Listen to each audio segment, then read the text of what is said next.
celebrated series Royal Heritage, the exploration of the history and treasures of the British monarchy, presented by the late Sir Hugh Weldon. Because many of the palaces in which the collection is largely housed are still used either for living in or for all kinds of occasions and events, they haven't become frozen or fossilized into museums.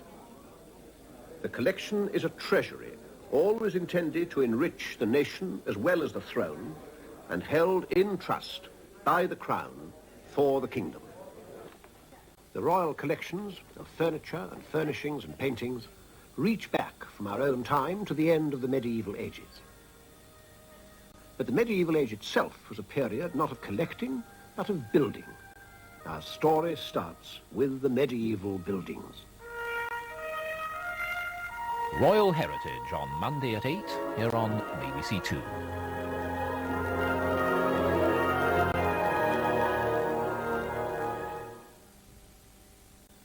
Now we prepare to travel with a royal lady, the splendid Duchess of Hamilton, as Miles Kington starts his new series reflecting the glories of steam days.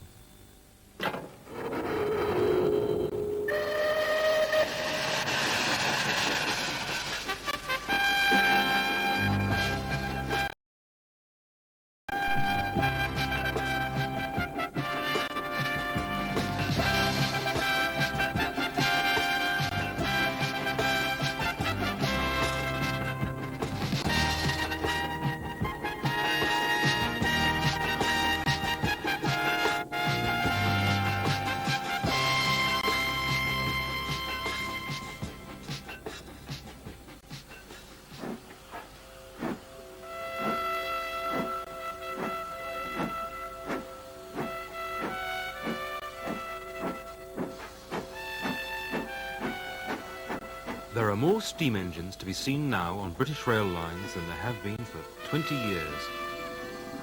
Of them all, I think the most romantic is the Duchess of Hamilton.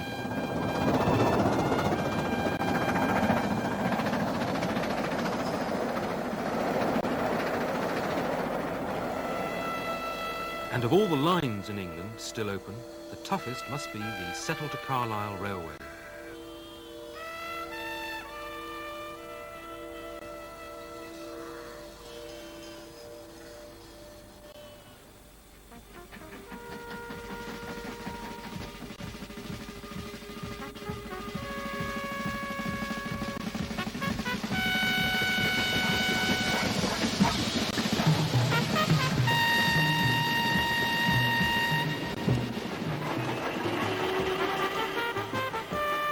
What is not so well known is that 30 years ago, I was the proud owner of the Duchess of Hamilton. She was 9 inches long, weighed well over a pound, and kept falling off at the corners. Now at last, I've come face to face with the real Duchess, who weighs over 100 tons in her stocking feet and pulls 500 tons with a full train. It was worth waiting for.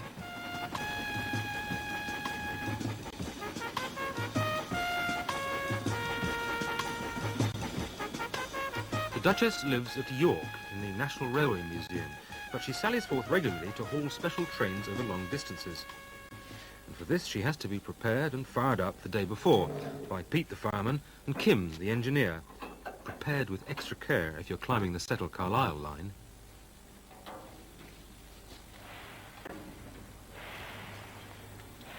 I spent 5 years of my youth sitting beside a railway line collecting train numbers, hardly ever going home. It's what they call a misspent youth. I shouldn't have been collecting numbers. I should have been finding out how engines actually work. Well, it's never too late to learn. First thing we do is make sure that the boiler has actually got water in it. You know, you'll do quite a lot of damage if it hadn't.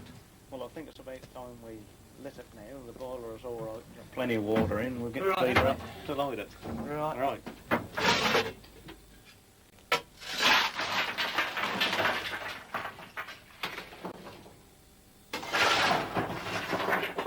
They're quite fussy about the kind of coal they use. Welsh coal's not bad, but Yorkshire's good and Nottinghamshire is quite good too. During the miners' strike, they found themselves using Polish coal. They didn't like it much.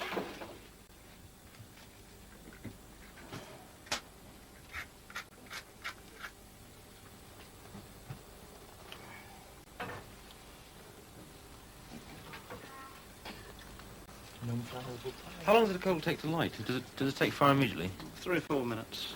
But the coal is actually burning. It's better than my fire, isn't it? We've previously coaled the firebox. Fill the firebox full of coal first. You've got all the coal you need? Nearly all You the don't coal. start off with a little bit and then build up? No, about 6-inch cover. What's the fullest it ever gets? Is that about it? No, when the engine's working, you can have probably about 3/4 of a ton in there. It takes about 6 hours to get the boiler into steam from coal.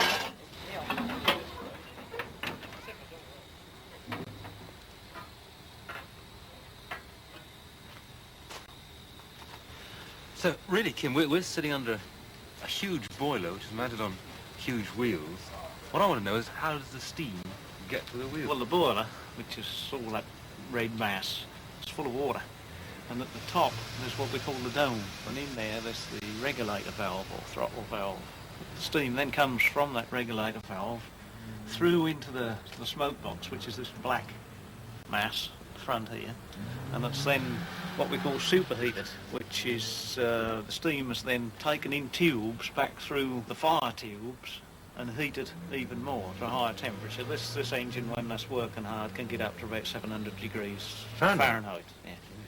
And then that came from the superheater and it comes down to the cylinders. And this particular locomotive's got 4 cylinders. There's one on either side And two hidden between the frames. This part here is the valve that lets the steam be admitted to one or the other side of the piston, because this is a double acting engine, not like a car engine that's double acting. The piston is actually pulled and pushed, and this valve up here controls which side of the piston that steam's So got to go. all the power is in there. The power is all in the cylinders, yes. And just that little cylinder pushes this thing. Well, this and 3 other cylinders here.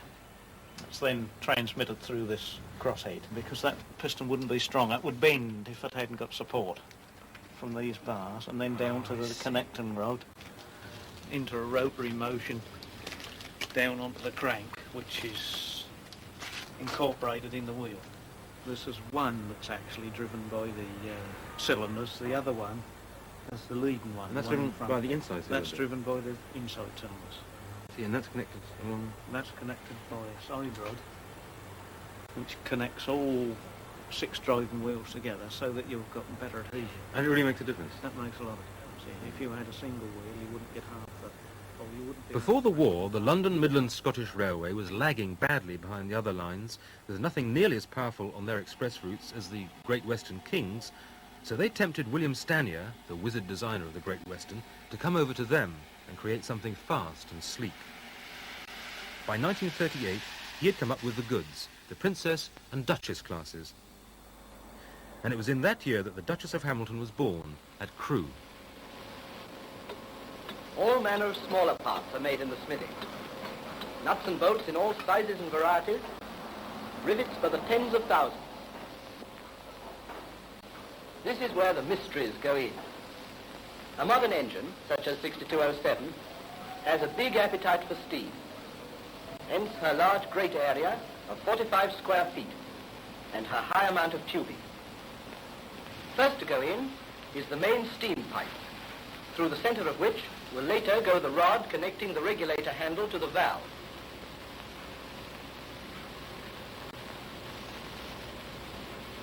Meanwhile, things have been happening at the other end of the boiler, and some familiar objects have been finding their way onto the fire door plate. One of the most amazing sights is the way heavy loads, and mostly awkward and cumbersome ones, are slung about in the work.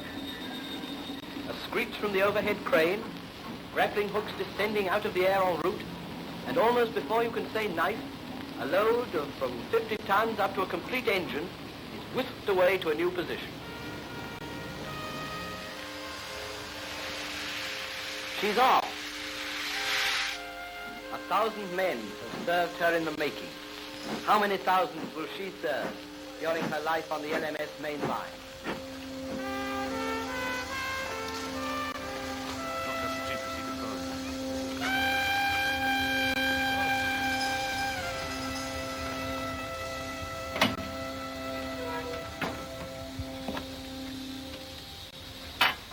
Is this what they call a Pacific class? That's right, yeah. And that's something to do with the wheels, isn't it? I can never Yeah, so you've got 4 carrying wheels at the front, then you've big 6 driving wheels, and then 2 little carrying wheels. So it's at not the a back. Duchess class, or it is a Duchess class as well? Well, the proper term for them, the LMS called them Princess Coronations. What do you call them? Duchesses. And did it look like this when it was first built? Oh, no. It had a streamlined casing on it. What do they do there? How to cut the wind resistance down, so as, in theory, you burnt less coal. They seem to have gone through a fashion for streamlining in the end of the 30s, and then they stopped doing it, so it couldn't have been that effective. Well, it was very difficult to keep the engine in good maintenance when you've got to get behind the casing every time to do daily jobs. Just before the war, there really was a mania for speed, for being the fastest steam engine on Earth, or for winning the transatlantic blue ribbon, and things were made to look that way as well, with the streamlining stripes even going down the carriages. Maybe it somehow helped to counteract the depression of the 1930s. Oddly enough, the streamlined look is back with us again today on British Rail's intercity trains. No sooner was a Duchess built than she was sent to America to appear at the New York World's Fair. The Americans had heard all about the Crack Express from London to Scotland, the Coronation Scot, and the Coronation engine was what they wanted. What they got was a Duchess. They changed the nameplates and the number. Isn't that what we call cheating? Well, yes, but that was done quite a bit with locos. To meet, American regulations, that had to be fitted with a headlight, plus they put a bell on it. Was that just for fun, or you don't have to have that was their regulation. Really? Yeah. Shipping the Coronation Scot engine at Southampton is quite a job, for it weighs 100 tons. Driver Bishop and Fireman Carswell are there to see it put aboard. As the locomotive is lifted from the quayside by the ship's derrick, the vessel takes a heavy list, but rights herself again as it's swung over the hull.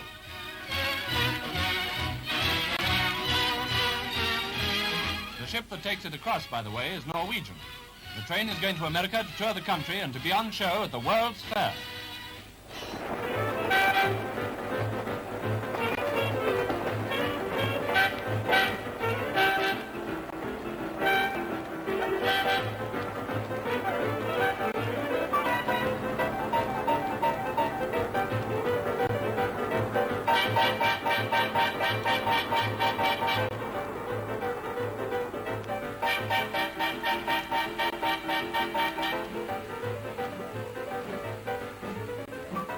A month before the fair ended, the Second World War broke out, and the Duchess was stuck in America.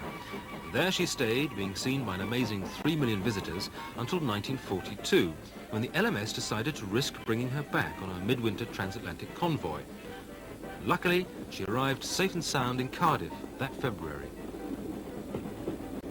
They needed it for the war effort, it was difficult. They hadn't really got enough locos to keep all the traffic moving, the war traffic, so everything that they could find was more or less put into traffic. I always imagined that trains were sort of restricted during the war. Oh no, yeah, enormous movements of materials and troops during the war.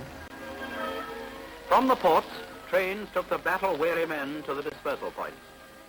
At the shortest possible notice, special trains were hurriedly assembled, and in the space of 8 days, 620 specials were run from 7 ports in the southeast of England. The war was good for the railways, then? I didn't really know that. Well, good, yeah, good business. Really, yeah, that nearly wore the railways out, actually.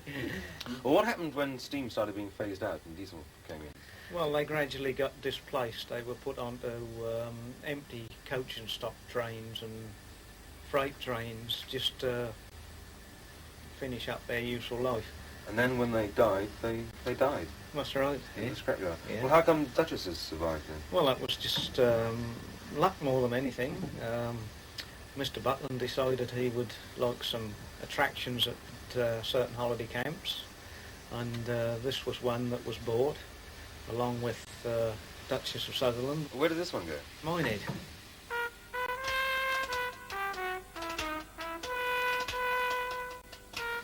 After quite a bit of time, somebody asked why are they in there and do Butland still want them? Wouldn't it be nice to have them in a museum? And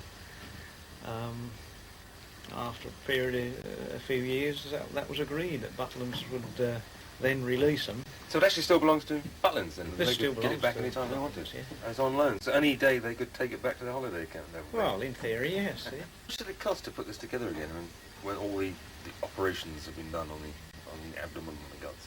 Around about £40,000. 40,000? And how much did it cost to build in the first place? 11,300. That's to build? That's inflation. What I'd never realised was just how full of steam a steam engine really is. Smoke may come out of the chimney, but everything else is steam with no electricity to help at all. If you want sand on the line to help the wheels grip, you blow it out by steam. If you want more water in the boiler, you blow it in by steam. The Duchess has steam pipes the way we have blood vessels. Cut her, she'd bleed steam. Well, I think I understand how it all works now, except for one thing. How do you actually start it? Right, well, we'll show you, because we're now going to move off the shed in any case, so...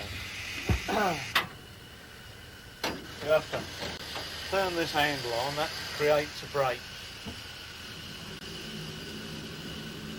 So as you can get the brakes on. It's the first thing you have to make sure of. You can stop before you move. But, that's got to come around to 21 inches of mercury.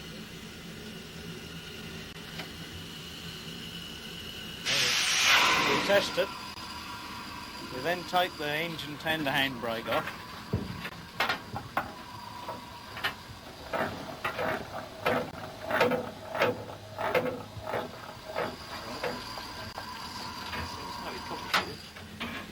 Not really. Then we move this lever to whichever direction we want to go. In this case, backwards.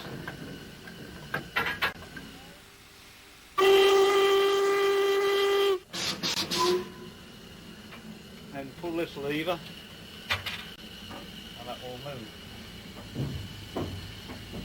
Magic, so it's not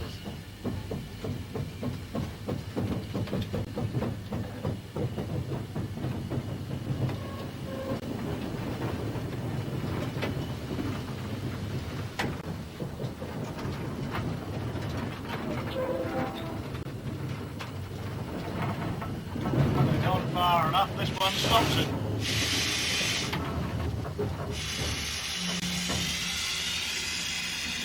So, have you got anything more to do before the run tomorrow? No, we're all ready for tomorrow now. Well, I'm sorry to hear that. It means I have to get off. Right, bye. If anyone can be called a Duchess's best friend, it's Kim, who accompanies her everywhere with an oily rag, like a butler with a napkin.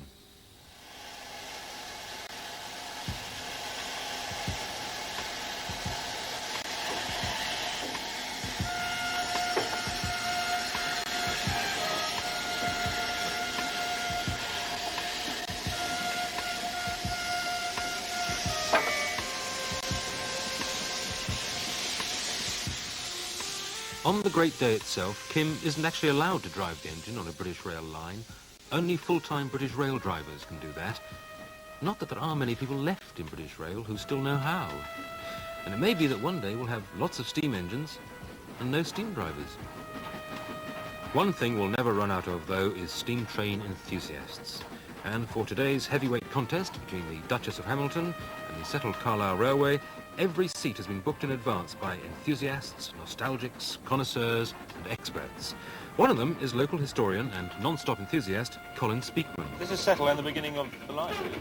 That's right. It was known as the Long Drag, of course, because the climb starts here, and there's something like 20-odd miles of continuous climb, a tremendous amount of work for locomotive men and their crews.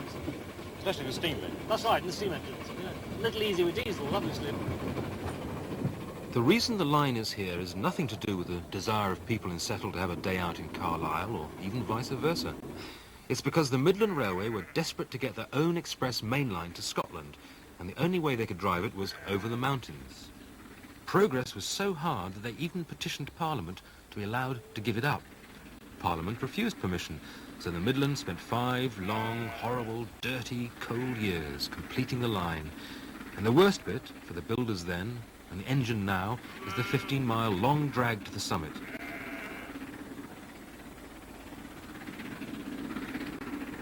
Nobody knows quite how powerful the Duchess is, because they've never been able to shovel coal in fast enough to get her up to full power. It's not the train that reaches 100% output, it's the firemen. Even 2 firemen wouldn't be enough.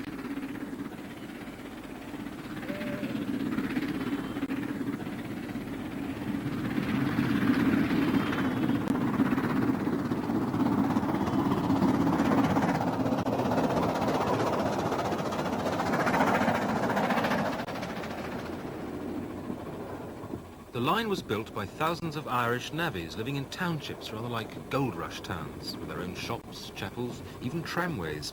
It's odd to think that the Romans were here for hundreds of years and left hardly anything behind except Hadrian's Wall. The Irish were here for just 5 and left great monuments behind, bridges, tunnels, viaducts. The greatest of all is the Ribblehead Viaduct, now crumbling so much that passage across it is restricted to one line in the middle. The rise and fall of the Irish Empire, indeed. People keep talking about Ribblehead Viaduct as if it was the big one. Is there something special about it? Well, again, it's a long and very colourful history. Initially, of course, they simply wanted to fill in Batty Moss Bog and run it across the top. But they found it was quite impossible, so they hit upon a really rather brilliant engineering solution to build this enormous viaduct down to local sandstone and limestone. But inevitably, it's now suffering from wear and tear. It lasted well over a century. But it's going to be a major problem to maintain, and it could in fact be the great question mark over the future of this railway. You mean that the whole line could exist, but there'd be a little gap in the middle? That's right. There's talk of stopping the trains at one end of the viaduct and, making people walk to the far end and continuing on the next train. We hope it won't happen.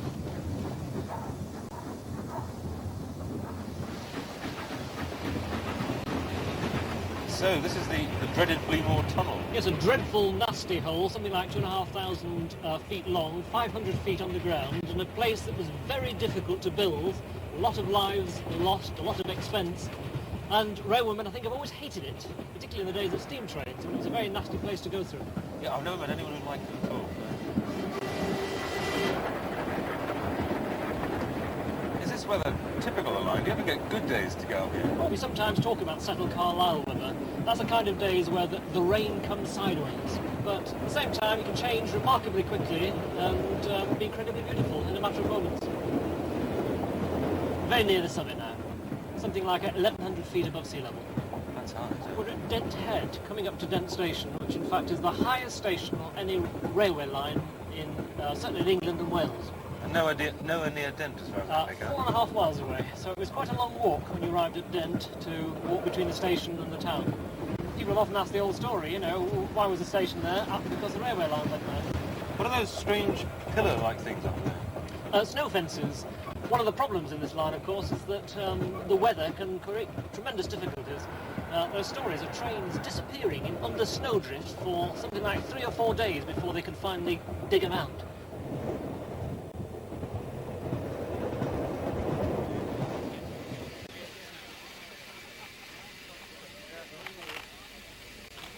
This stop is Garsdale, but it's the same thing every stop. All the experts leave their seats and come rushing forward to photograph the engine and peer at its workings. They remind me rather of a squad of medical men, making sure the Duchess doesn't have the slightest cough or splutter, even though she's smoking so much. The surgeons themselves are dressed in orange operating jackets. These are the super enthusiasts who handle the coal and the water and, of course, the crowds. Try and go behind where Cross people are behind the photographing, photographers, please, ladies and gentlemen, then you won't be in the way.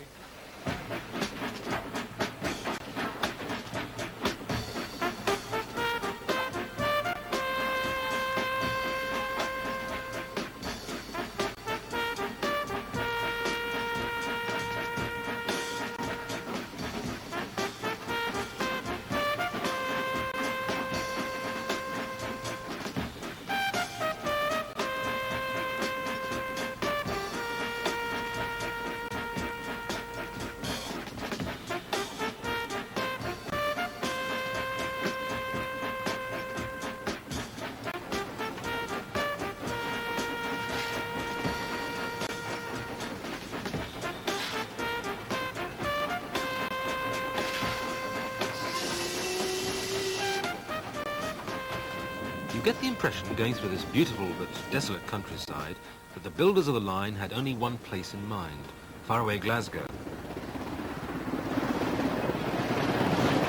What I wanted to know was how much the people who lived here got from the new railway. Quite a lot. Local farming, for example, benefited. The dairy industry, it became possible to get your milk collected and taken to the nearest railway station, for example Appleby, and taken even on overnight trains to London. Express dairies, Eden Vale dairies, all developed dairy farming in the region. Is that where the yoghurt comes from? Originally, it gave a great stimulus to the local economy. Of course, we're not the only film crew out today. Almost everyone on the train seems to be producing and directing and shooting their own film. And at Appleby Station, the Duchess responds by putting on a special show for the cameras, as well as full sound effects for the microphones. Closing the settled Carlisle line could do serious damage to the Japanese photographic industry, not to mention wipe out the British anorak business.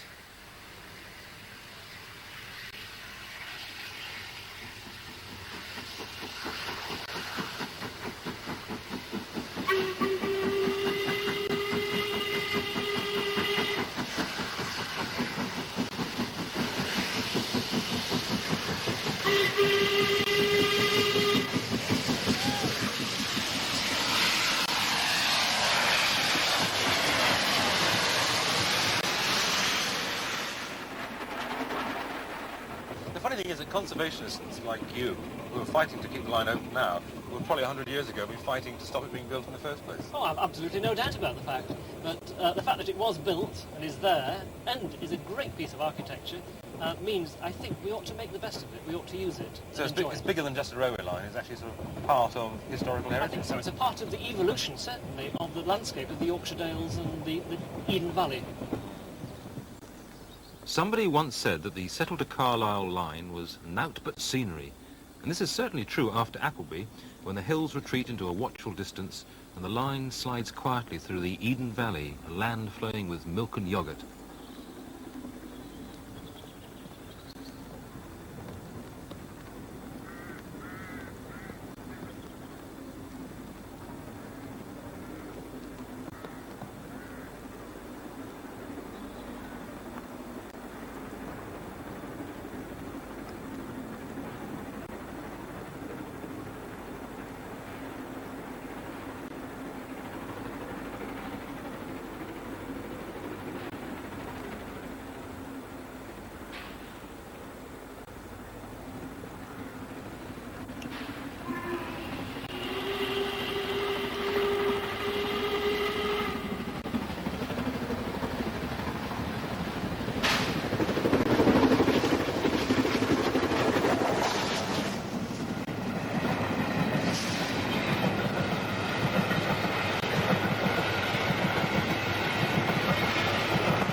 After that back-breaking run up to the summit, it's a gentle jog to Carlisle, the border town where the Midland finally linked up with Scotland and that profitable line to Glasgow. Today the train turns right here, off to Newcastle, home to York, but I get off to find a train back to London. It'll be a good, fast electric train, and they won't have had to spend hours loading it up with coal and water. You just switch it on, and off it goes. And this is the way the world is going. I know all this. I also know that it won't be half so grand or aristocratic or breathtaking as the train we've been on today. It won't even smell half as good. The next day, I'll have forgotten all about my electric ride to London. But once you've been over the top with the Duchess of Hamilton, the memory stays with you forever.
almost forgotten kind of Scotch mist has come back to the glens after 20 years of silence.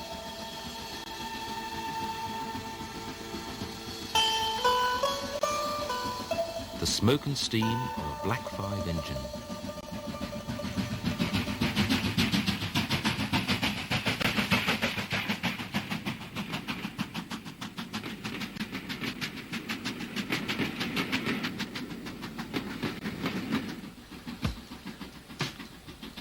Most people would think you were mad if you told them there was still a regular mainline steam service on British Rail, but for the last 2 summers, the diesels on the West Highland line from Fort William to Mallaig have been partly replaced by steam.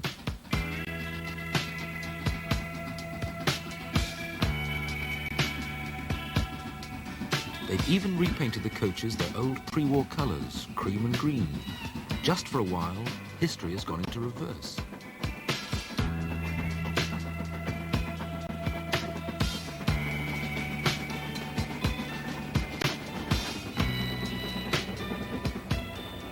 I get the feeling that such quirky things couldn't happen nearer to London. That up here, far from head office, they like to run things their own way. In the 1930s, the line carried thousands of weekend trippers escaping from smoky Glasgow and Clydeside into the country. After the war, when excursions were restarted in 1949, most of those trippers had taken to the roads. Yet, although the line has never made a profit, it still lives on. Today, the summer steam trains are fuller than perhaps they've ever been.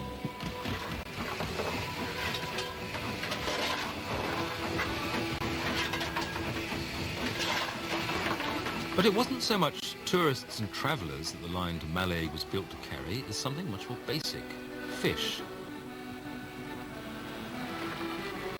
And not just any old fish, one kind of fish in particular.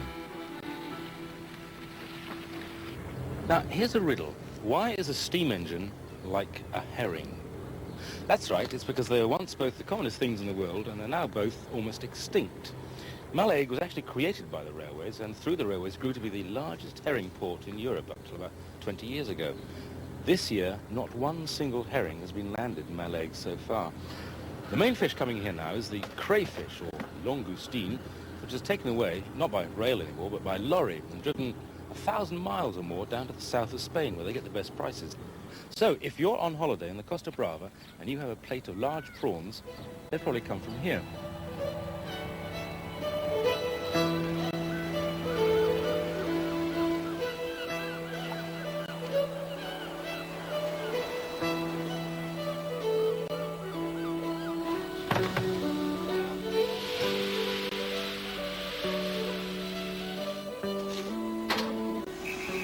Before the trains came, the 30-mile journey from Fort William to the coast had to be done in a horse-drawn coach, bumping crazily over rough cart tracks. It took 7.5 hours to get there, so long that it could never get back the same day. The railway reduced this time to little over 1 hour, an improvement of something like 80%. It was almost as if balloons had been replaced overnight by Concorde, with nothing else at all in between.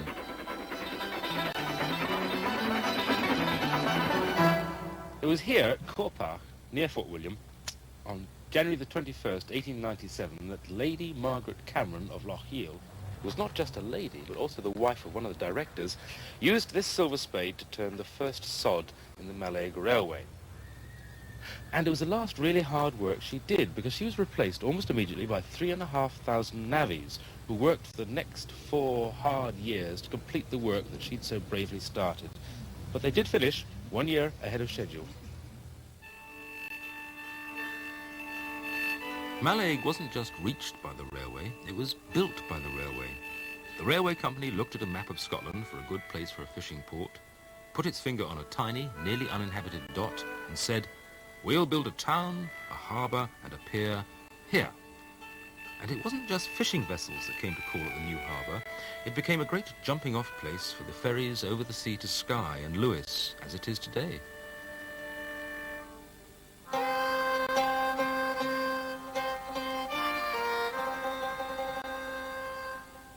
You could say that the first big place down the line from Mallaig is Glasgow, but they wouldn't agree with you at Fort William. the railway capital of the West Highlands, where most of the engines were always kept. Shed 65J, stock 6 Class 5 MT Stannard Black 5 from the old LMS. 1 modified K4 named Macallan Moore. 5 K1s Peppercorns design. 2 K2s usually based at Malling. And as yard pilots, 2 J36s. All to be maintained and serviced, engines to coal. And some to repair. What engine am I getting at age? 1784, Johnny.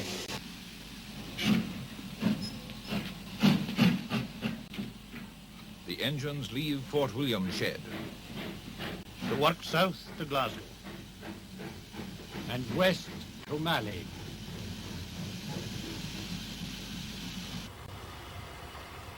And we shall be working west to Mallaig today behind this 1947 vintage Black 5. Black 5s were LMS engines, so they wouldn't have been seen up this LNER line in the old days. This particular one is the only one of the many Black 5s to be fitted with the Stevenson link motion, that complicated series of connecting rods.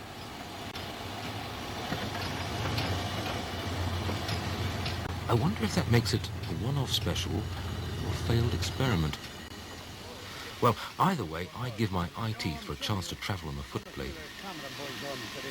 Another time. Okay, thanks. Well, at least I've still got my eye teeth. Our driver today is veteran Fort William man, Willie Corrigan. Well, it's nothing special with driving a Black 5. Quite a good engine to drive, and the fellas looked after it pretty well, you know. The Black 5's all right, but the K2 is really the engine for the Malling line. Because the Black 5, they're just a wee bit high in the wheel for the Malling line. They used them sometimes for ballast working, you know, but they were never in the Malling runs. Of course, there was a turntable then, they were too long for that. This train, anyway, it's just up and down, you know. But they used to be up and down maybe 2 or 3 times a day. Not so much hard work for the driver, but it's quite hard for the fireman, you know, shoveling coal and that. But oh, it's quite an interesting line. It's a lovely run, and I've been doing it for the best part of 40 years, and I'm not get tired of it yet. We come out of Fort William under the shadow of Ben Nevis and prepare to leave the first section of single track. Only one engine is ever allowed onto a section of single track for obvious reasons, and the driver is entitled to be there only if he has the token for that stretch of line. As he leaves the section, he hands over the token to the Banavie signalman and collects the new one.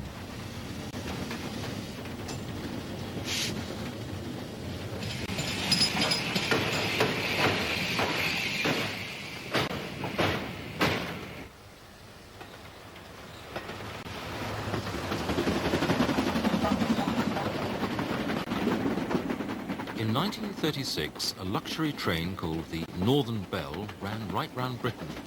When it got to Fort William, the passengers were given the choice between 2 excursions: a motor trip to Loch Ness to see the monster, or a rail trip past Glenfinnan. Only 2 people on the whole train chose to go to Loch Ness. Now, the attraction of going to Glenfinnan was not to see the famous monument to Bonnie Prince Charlie's first landing, which after all commemorates a great Scottish failure. Of course, the Scots have always had a great weakness for romanticising their own failures. Most of their famous battles are actually defeats, from the massacre of Glencoe up until the last time they entered for the World Cup. And they're not always so quick to glamorise their successes. But what the passengers on the Northern Belle were off to see that day was a great Scottish success: the Glenfinnan Viaduct, the brainchild of a young Glasgow contractor, Robert McAlpine. Today Glenfinnan, tomorrow the world, and McAlpines are still up with the leaders in modern construction and engineering. So I asked Bill McAlpine, Robert's great-grandson, to give me the lowdown on his ancestor, the man known to one and all as Concrete Bob. If I'm right, this was the longest concrete viaduct in the world when it was built by your great-grandfather. Yes. Why did he build it in concrete? Why not stone? Well, he was a great enthusiast for concrete, and here he had an opportunity to use it, because the engineer designed the viaduct and usually specified what it was to be made of. But on this occasion, he persuaded the engineer that concrete would be a good material. And you can see it's still standing. There's a train going over at the moment, and it's not a tremor here.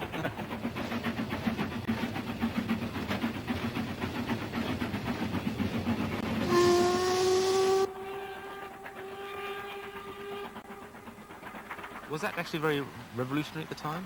Well, it was, because it was a new material and nobody likes change very much. But on this particular contract, it proved to be very satisfactory material, because to move masonry, to get masonry and to move it up here would have been very, very expensive. And so concrete, which was created by finding quarries and grinding up the rock, or using the rock which came out of the tunnels, mixing it with cement, was an ideal material. Stone perhaps looks better, although I think in an environment, and looking at this viaduct today, it actually in concrete it fits in with the surrounding scenery much better. These great solid piers, are they in fact solid? Well, I believe they're hollow in the centre. I've always been brought up with a story that on one occasion they were filling them. They had built the four walls and they were filling it with rubble. And a horse and cart was backing to tip, and he just went a bit too far, and the horse and cart went down one of these massive great piers, and there was nothing to be done, so they just carried on filling. It's still there. Whether that's true or not, I wouldn't like to. I'd rather disbelieve it. An idea that the mafia later took up. Yeah, I think so, yes. Well, I think the man stayed up, but the horse and cart. But apart from that, if somebody came to McAlpines today and said, build us a viaduct out of concrete, would you do it in a very different method? I don't. Yes, it would be reinforced concrete in that there would be steel in the concrete, and it would probably be not quite so massive and so on. Although, if you look at it and you look at 100 years and it's still there, this is probably a pretty good way of doing it. You mean this is good for all time, almost? Well, I think so. It should be good for another 100 years. Yeah.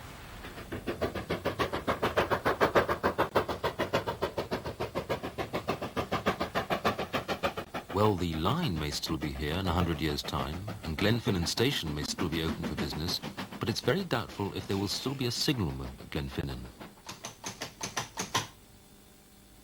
4 bells given, 4 bells received. And another brass token from the Victorian one-armed bandit to hand on as a passport for the driver to go through the next stretch.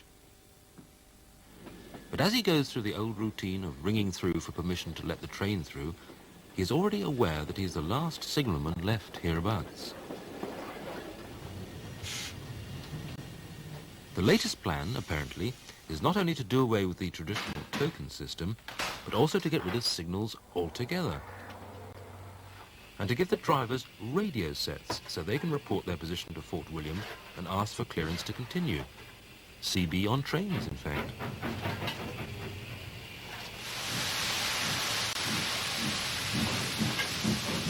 The one thing they can probably never replace is the man in the engine. On the contrary, it means that even more reliance will be placed on the local driver and his knowledge of the line. It's a hard line to know. Well, you've got to be years on it. Especially at night, in the dark, it's just pitch black. You really got to know the line to drive an engine up there.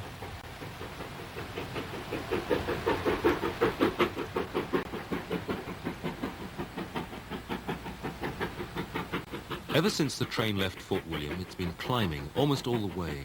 You have to start again from Glenfinnan on a gradient of 1 in 50, which is a test for any driver and a lot of hard work for the fireman.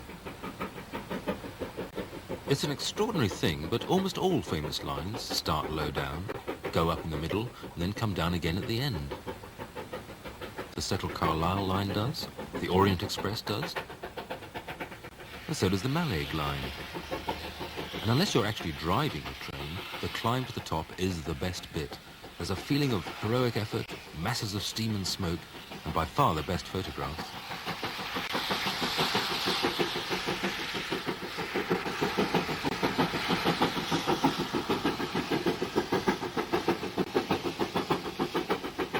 But if you are driving the train, you get a different feeling, one of setting off into the unknown, however well you think you do know it. You go away with a train, so you didn't know when you were getting back.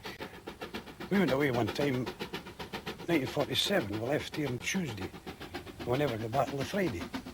The trains were stuck in the snow in the West Island.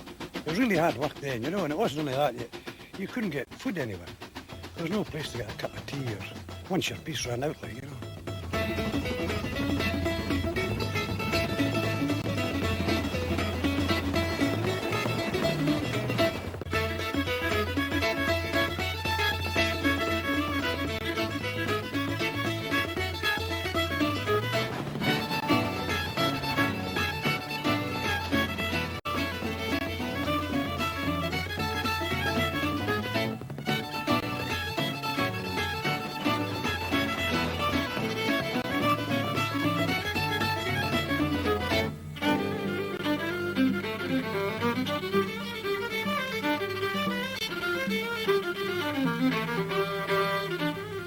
As the train eases its way over the top and starts the long descent to the sea, it goes through what the guidebooks like to call glorious scenery.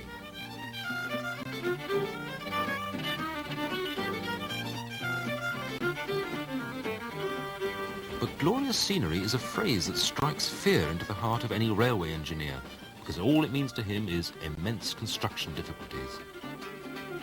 When Bill McAlpine's great-uncle, Malcolm McAlpine, was in charge of building this section of the line, he found that the stone he was tunnelling through was even tougher than the machinery he had available. Because on a line like this, you have to start in a whole lot of places, and you start at the most difficult places. You would have started at Glenfinnan Viaduct, and of course digging the hard rock tunnels. And there was a good story about that, because Malcolm had to go to the dentist in Glasgow. And we've been having terrible trouble because we had these new compressed air drills from America, and we had priced the job on using these and the tremendous progress. And when we got up here, the cost of coal for the steam-driven compressors was enormous, because you couldn't get the coal to the line. You could bring it up by ship, and then it had to come by horse and cart all over all this terrible country. And we were losing money, and the company was going bankrupt. And he went to have his teeth drilled in Glasgow, and the dentist had a water-driven drill. So he said, if he can drill my teeth with water, I can drill tunnel rock with water. And so they dammed up one of these locks and had a water turbine to produce electricity, drove the compressors electrically, and had a pipeline tapped off for air, compressed air, all the way along the line, and drilled happily away. It actually works as well? Oh, yes. Yeah. Tremendous success. So there's a use in going to the dentist after all? That's right, yes, sometimes.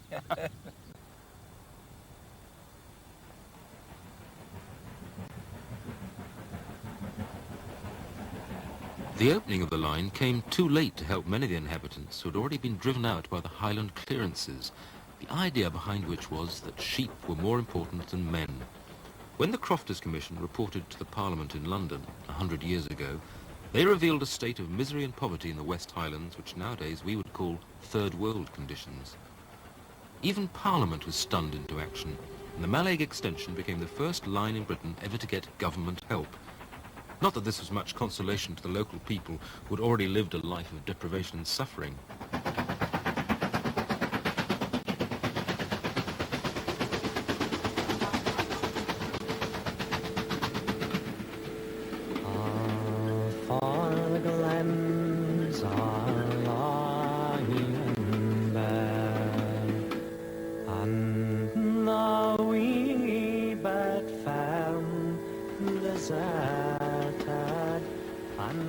During the clearances, men's homes were burnt and pulled down around them to drive them off. Many of them had to make new lives, knowing they would never see Scotland again.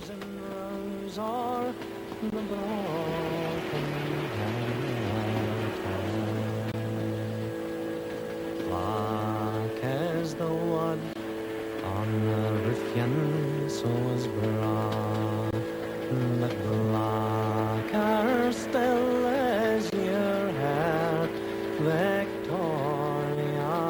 Send your men unto your glens. You'll need the good Lord looking on you. Many again to America, you burn their homes and guard them wander, for all when I stayed away the dear himself as bide in their way the Krugerlanders.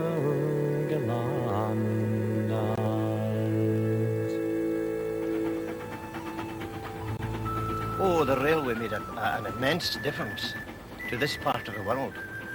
When it came through here in about 1900, it opened up the whole of the countryside between Glasgow and Fort William, and then Fort William to Mallaig. And they reckon that the railway made Mallaig. And I remember clearly the fish specials say leaving Mallaig day and night, 7 days a week, Sunday included. It had been a long time before they were able to run fish trains on the Sabbath. Old traditions die hard round here, and Ronnie McClellan still combines his job as an engine driver with something much more ancient, the art of crofting. Well, I inherited the croft in 1954. And you've been driving on the trains all that time? Oh, yes, I've been on the train since 1941, long before I inherited the croft. Oh, I see.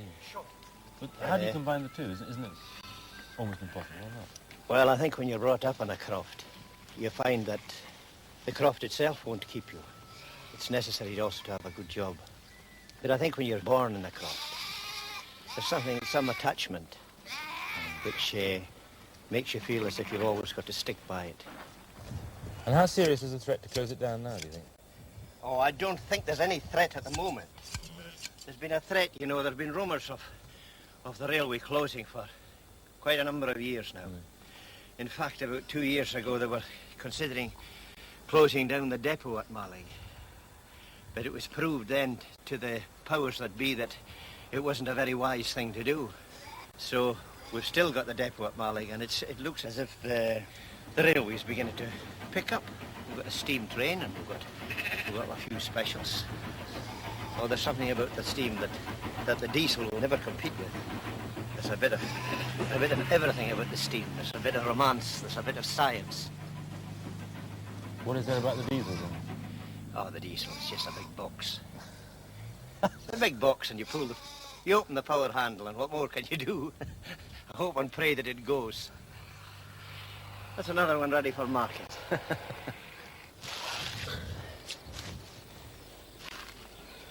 So when you come home from driving a day on the railways, you have to look forward to getting back to... Oh, yes, always have done. Yes, it's a complete contrast from railway working. Although I've always been happy on the railway, happy in my job, it's also a great thing just to forget all about it for a while and go out after the sheep, go out to the hills, and it's a different way of life completely.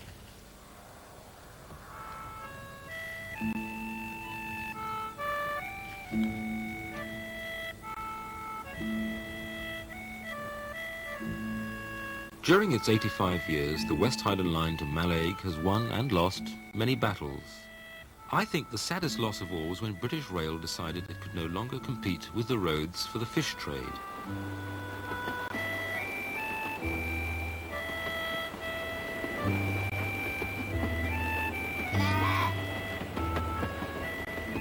It left behind nothing but folk memories of the days when driver and fireman used the firebox to cook herrings on their shovels.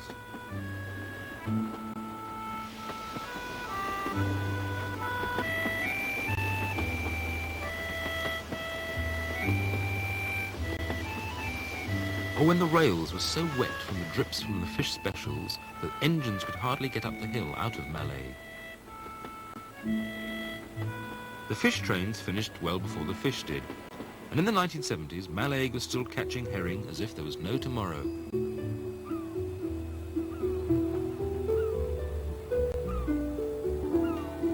Sophisticated echo sounders located the shoals, and giant nets swept the seas clean. And then, one year, all the herring had gone, and there was indeed no tomorrow.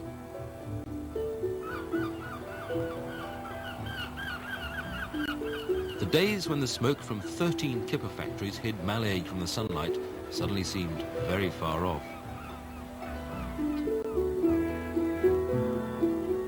The steam special stops in Mallaig for an hour, and during this hour the station souvenir shop closes for lunch. I never found out why, unless it was to give the passengers the incentive to wander down to the quay and see the crayfish being landed. Come to Mallaig and see what the Spanish get for lunch.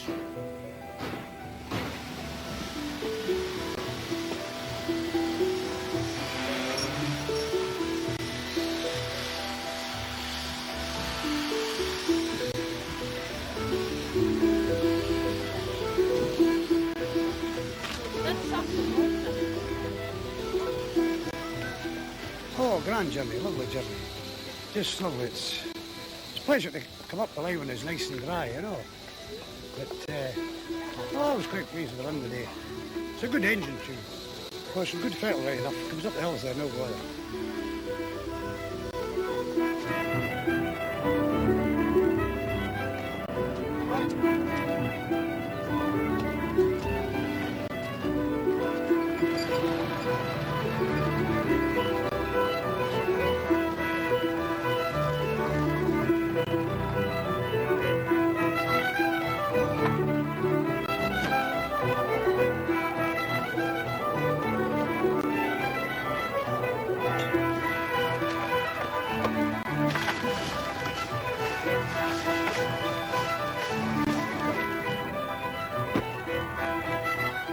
Now there is an unspoken fear in Mallaig that the crayfish may, one day, go the same way as the herring did. Of course, here they don't eat crayfish, they eat fish and chips. And if I were to tell you that these chips have probably come 1,000 miles from the south of Spain, would you believe me? Yes, Spanish first-crop potatoes. Makes you think, doesn't it?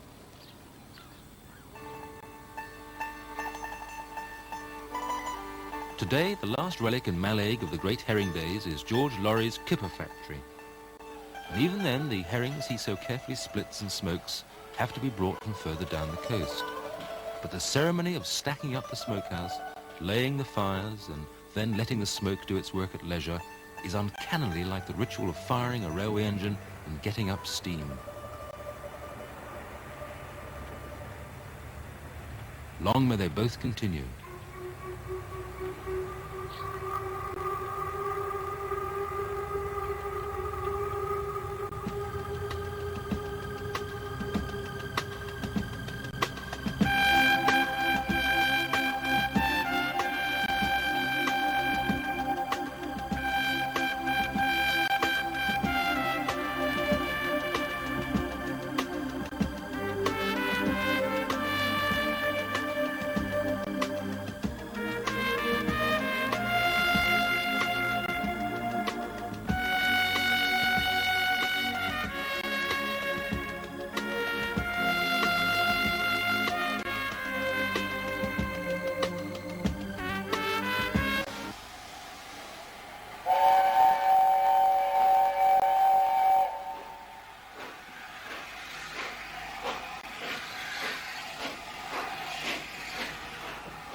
Any one of the hundreds of experts travelling this train could probably tell you, just by listening with their eyes closed, how the engine and driver are doing, and even why the wheels are slipping.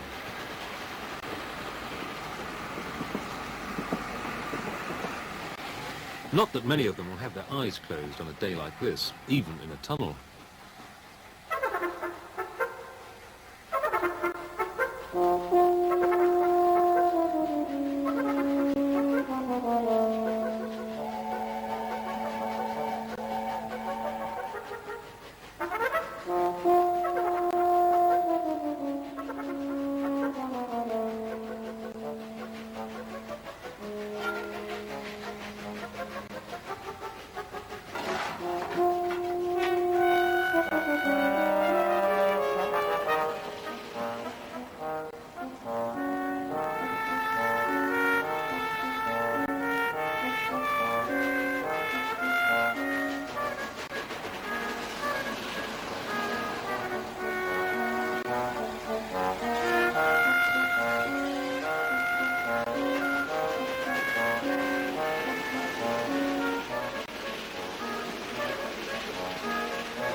This A4 Pacific, Sir Nigel Gresley, is the ultimate in steam glamour. Its sister engine, Mallard, took the world speed record for steam in 1938 and never lost it. But there's a lot more to speed than just breaking records.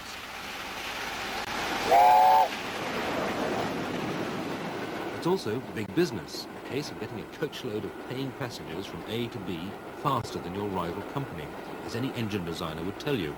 Yet even so, fast engines have always had an air of elegance and glamour.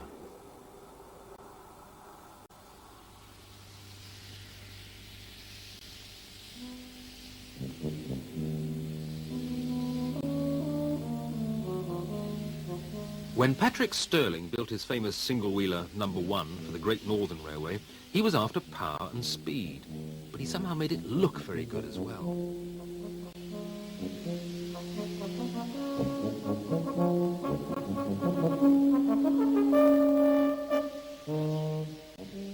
This was one of the crack express engines of the 1870s. If you'd lived between London and York 100 years ago, this is the intercity special you'd have seen steaming past at anything up to 80 miles an hour.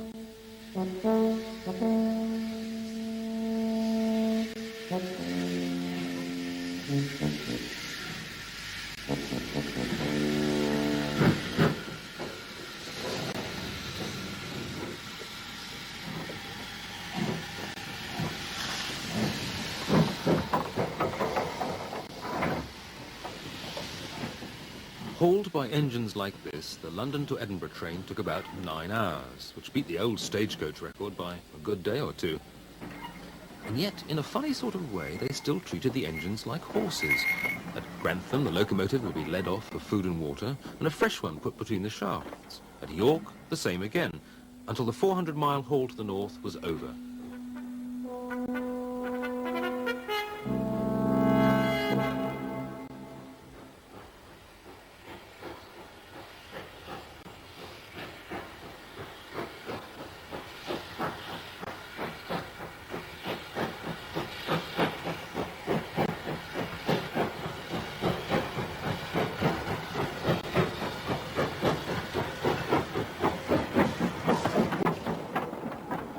Today, number one's on a rare day out from York Museum, but it still spins along like a well-oiled sewing machine, only slightly dwarfed by its complement of modern coaches. All these engines had their own regular firemen and drivers. Today, the tender loving care comes from driver John Bellwood of the Railway Museum. So this is Stirling's great wheel, the single wheel. That's it. How big is it? It's 8 feet diameter. Why did it have to be so big then? Well, these were an express passenger engine, and the idea was to cover as much ground as you could at as high speed as possible, and obviously the larger the wheel, the greater the distance you covered for each revolution. And I suppose the major disadvantage with a single wheeler was the lack of adhesion. Because it was all on this one? This was the only pair of wheels that were being driven that gripped the rails, whereas if you had a 4 or 6 couple locomotive, you spread out that adhesion over 4 or 6. So more skidding? More tendency to skid, tendency to slip. I like the way you always say more tendency to skid.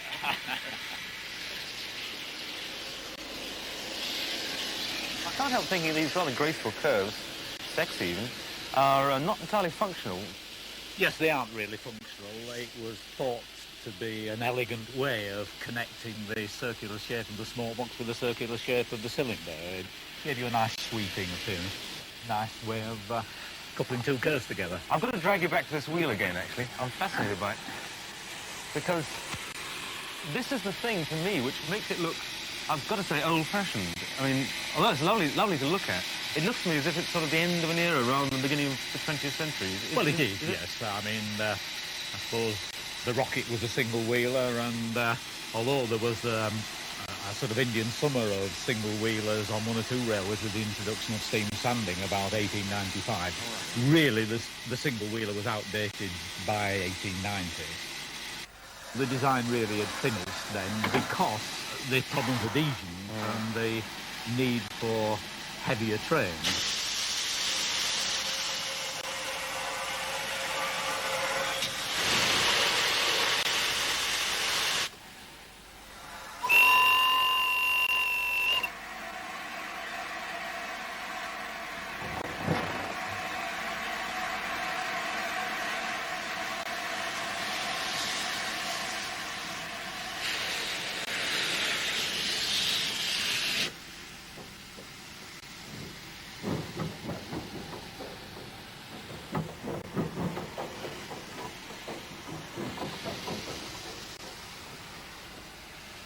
The main thing was that trains were getting heavier and the demand from the passengers for better facilities, better riding carriages, which meant heavier, better facilities on train, corridors, vestibules, toilets. Previously they used to have sort of station stops for physical needs, whether it was eating or discharging sort of thing.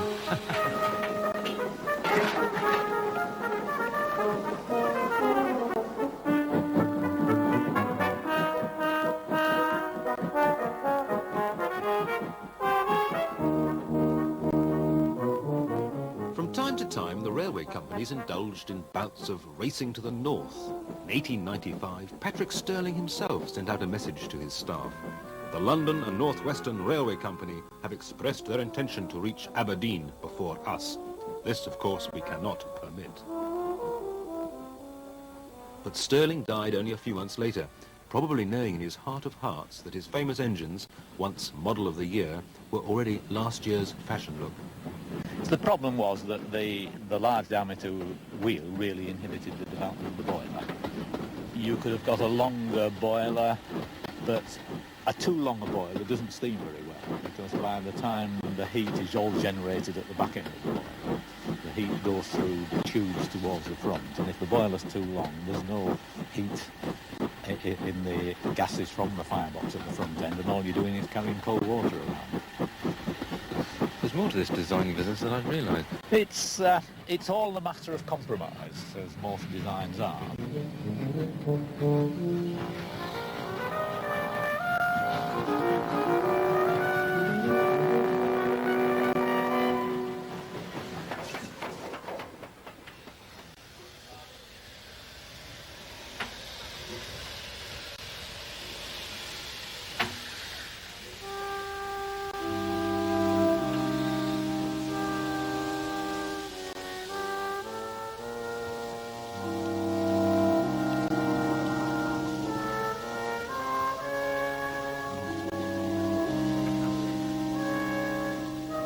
The new look came from a quarter which had been out of the headlines for a while, the Great Western Railway of Brunel and Broad Gauge fame, with the green and gold charisma which made it the best-loved company to those who loved it, and inspired more resentment among others than any railway company had a right to expect. In the early 1900s, the company set a standard in speed for years to come. Their new locomotive designer, George Churchward, in his first year in office, built an engine which was the first ever to do 100 miles an hour, even though news of the world record was kept secret for 15 years.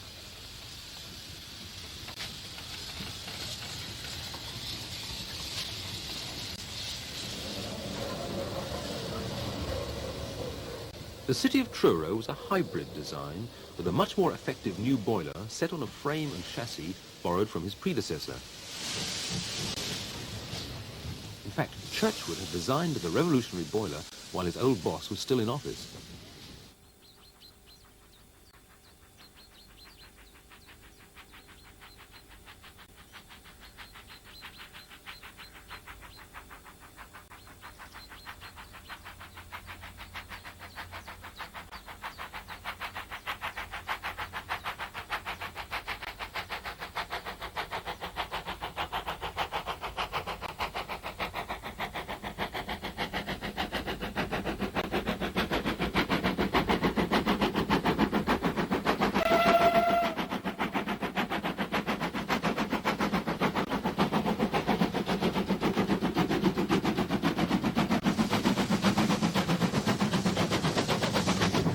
There's still a little doubt over whether the city of Truro did or did not reach the ton.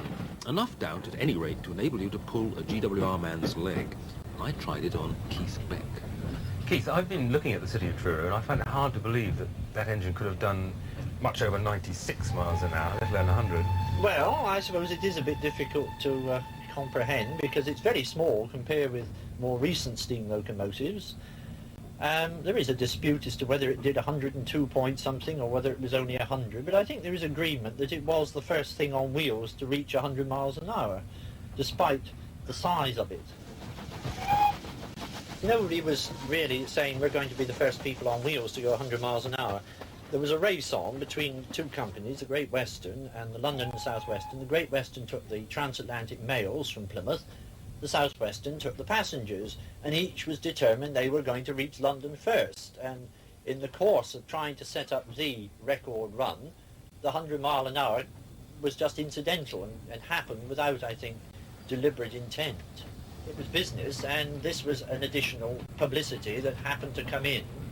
Though one has to remember that some people were rather frightened of speed, and Yes, isn't it true that they tried to hush up the 100 mile an hour record? yes, there were attempts that it must be suppressed and not be released to the public. there were two schools of thought. One wanted, I think, to blaze it from the housetops as a Great Western feat. Others said it will frighten people from ever travelling on the Great Western if we go at these excessive speeds. And there were one or two nasty accidents at that time, due undoubtedly to high speed. The competing line, the London South Western, came off the line in the middle of the night with its train at Salisbury, killed a number of people, and that effectively put an end to the race between Plymouth and London with the transatlantic mails. So the city of Truro might have been famous for the first train to come off the rails at 100 miles an hour. Well, it could have been, possibly, but fortunately it managed to cover all the curves, and there are quite a lot in the west of England, severe snake-like curves, without any damage and without too much rocking and rolling.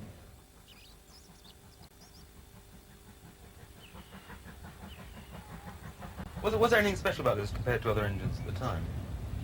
The boiler was quite unusual, that most railway engineers used a boiler which was parallel throughout. On City of Truro there was a boiler which tapered from the back by the firebox down to the front where the smoke box and chimney is, which wasn't used on any other railway in this country other than the Great Western for many years. It was a Churchward design. The Americans had used it for many years, and Churchward seems to have been the first engineer in this country who actually read about what happened on the other side of the Atlantic, took note of it and said, that's a good idea, we'll try it. And he adopted it and used it on all his engines, and City of Truro was one of the earliest engines that had it.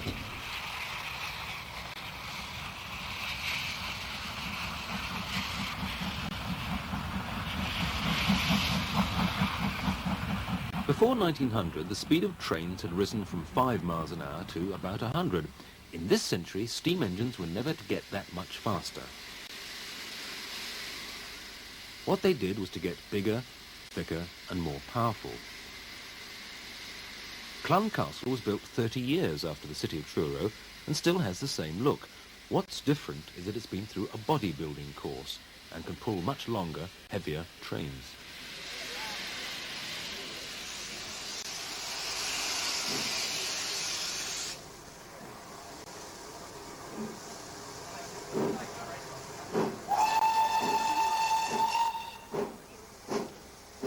This is Clun Castle pulling out of, suitably enough, the City of Truro. But it was from Cheltenham that for a long while the Great Western had the world's fastest scheduled service, Cheltenham Flyer.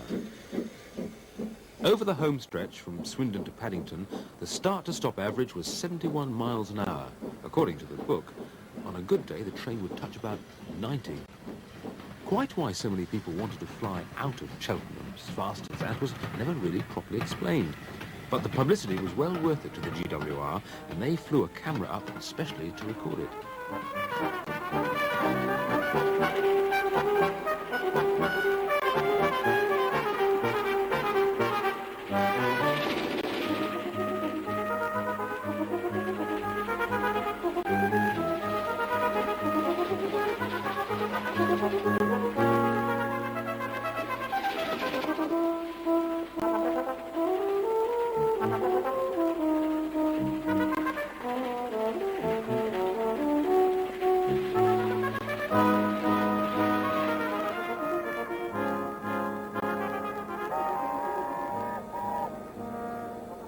Then the initiative for speed was snatched back by the East Coast route to the north, where Nigel Gresley's Pacific designs were emerging as the fastest ever.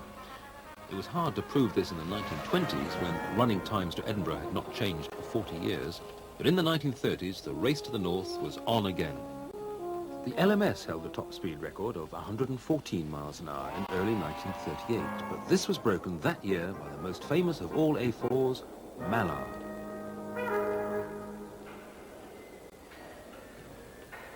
Now stripped down, ready for the operating theatre, Mallard is being restored at the National Railway Museum in York. Strange to think, really, that the world steam record is now the daily maximum of every Intercity 125. When the streamlining is stripped away, the A4 begins to look a bit more like an ordinary engine, more Clark Kent than Superman.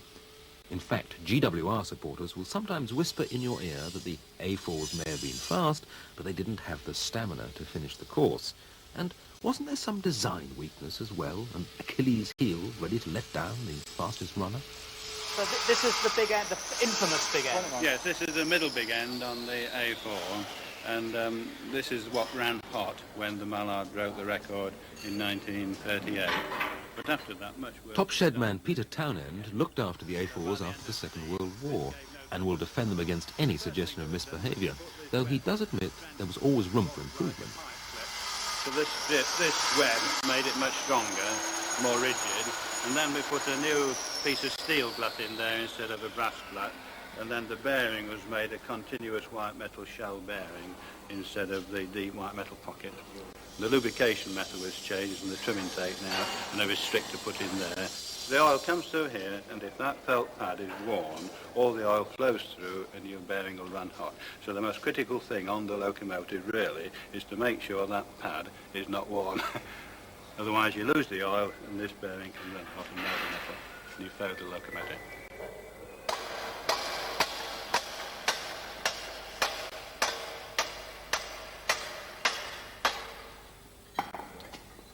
These massive chunks of metal seem to take you right back to the heart of the Industrial Revolution. Nothing electronic or computerized here. Actually, Gresley was one of the few loco designers who spared a thought for the maintenance men, and very few jobs on his designs involved crawling under the engine. The A4 even incorporated a safety device which, believe it or not, depended on the efficiency of the driver's nose. When Mallard broke the record in 1938, the middle big end ran hot, but it had been fitted with a heat detector inside the middle big end crank, and this went off and emitted a smell which was detected in the cab, and the driver and inspector failed the locomotive on this occasion at Peterborough instead of going through to London. Forward.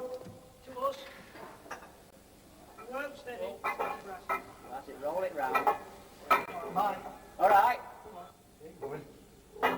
That's in, is it? Back to me. Right. Back, Dave. Yeah. Back. Yep. I had 19 of these locomotives, A4 locomotives at King's Cross, and a total at one time of about 40 Pacifics. And these were going out on every express train from King's Cross, some going to Newcastle, York, Doncaster, and in summertime the A4 loco worked through to Edinburgh non-stop.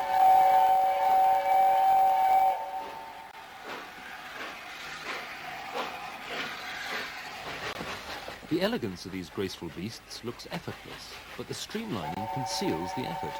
Breaking speed records going downhill is all very well, but getting a steam engine to travel fast uphill and thus maintain a good average speed was always a tough problem. Breaking 60 uphill was thought to be hard enough, but Gresley regularly got the A4s up to near 80. Nor did the extra speed lie just in the streamlining. Designers found it in what seemed to us to be minute adjustments in the boilers and valves, even in the chimney.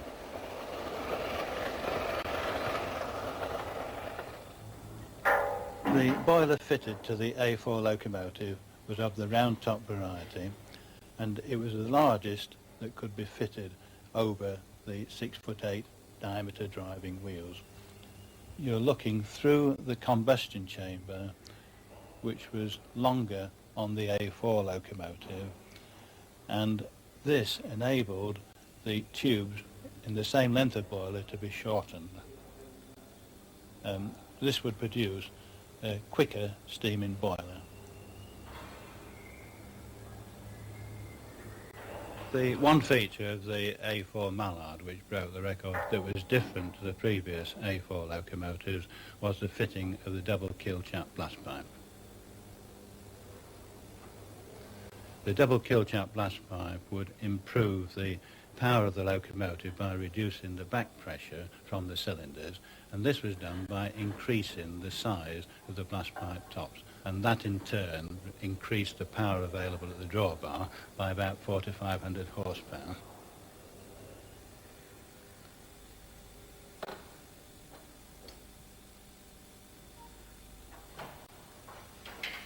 The effect of the Killala cowls between the blast pipe and the chimney base would be to spread the pull of the fire across the tube plate, and enable a much more even draft, which made the loco steam very much more freely, and you could maintain the full boiler pressure without difficulty.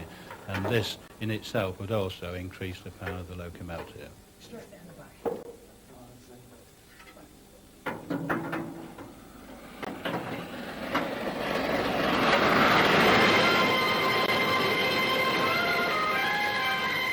A kill-trap double blast pipe arrangement may seem a bit technical to you and me, well, to me anyway, but it did the trick.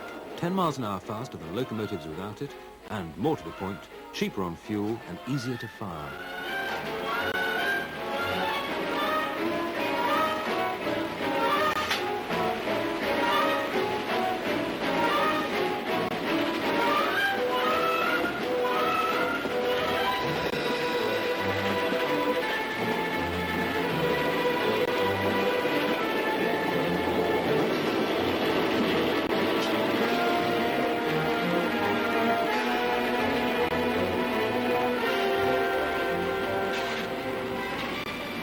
The golden age of steam really came to an end with the war, and things were never quite the same again.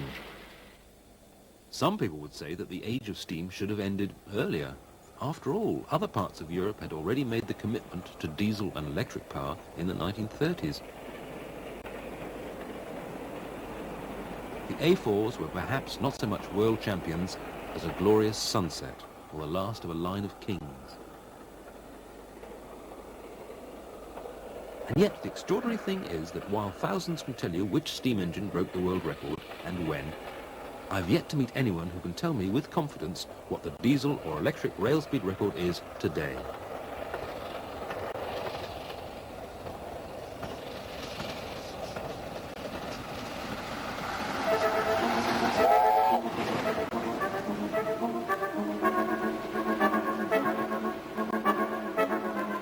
The image of Mallard and the A4s lives on.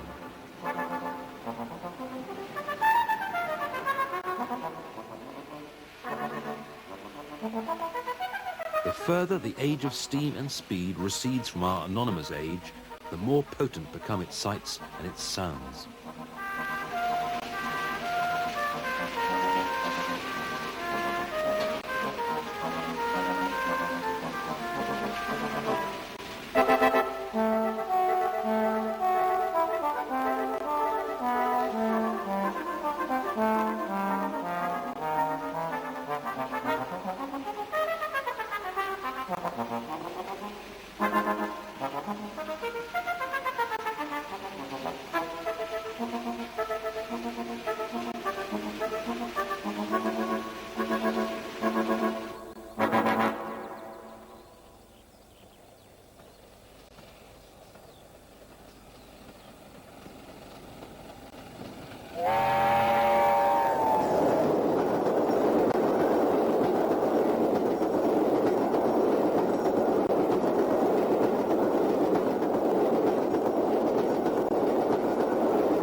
The feeling of power and strength is immense.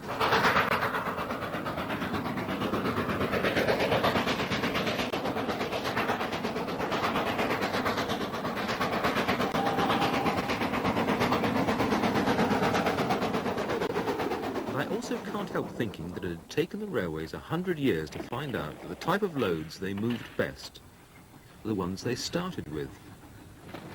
The no-nonsense train with just one kind of cargo on board. Slate was first carried in bulk by boat and canal. But you can't get boats up the quarries of North Wales. What you can use is a narrow gauge railway and a little tank engine. Now, if our engines had evolved entirely on mountainsides among sharp, narrow curves, they might all look like this 040 tank engine built in 1889, specially for the job.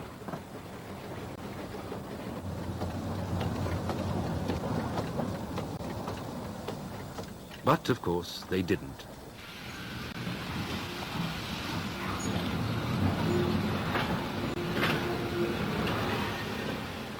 Just coming up to its 100th birthday, this 060 tender engine was designed to haul heavy, frequent loads over the industrial centre of England.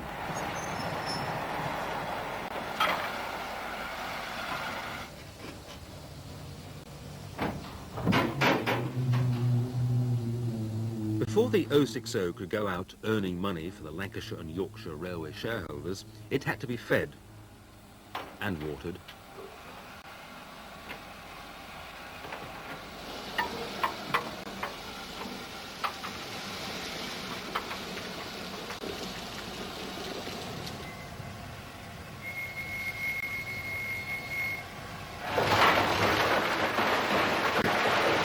So much coal was dug out of our mines that in 1900 the French put round a malicious rumour that Britain was about to become buoyant and float away.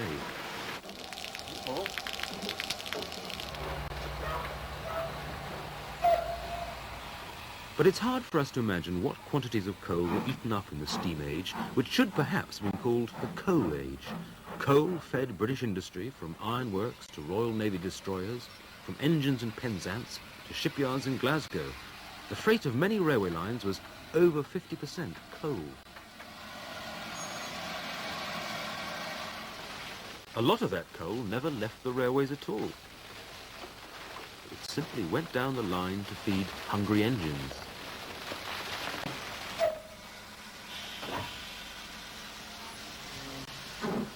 Railway engines are the only vehicles I can think of which go just as fast backwards as forwards.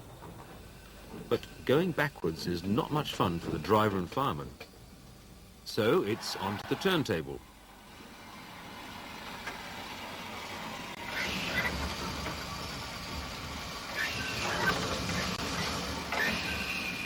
Turntables were originally operated by hand, but then they realized that the steam vacuum created in the engine could be used to do the job just as well.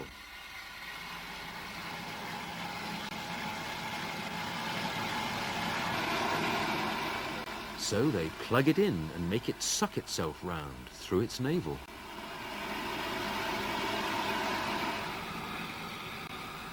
For 100 years, the standard British workhorse looked almost exactly like this.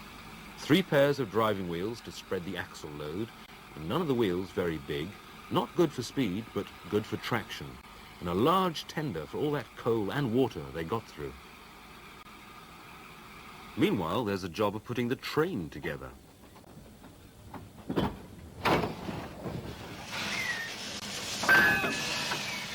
It's beneath the dignity of the big engine to do work like this.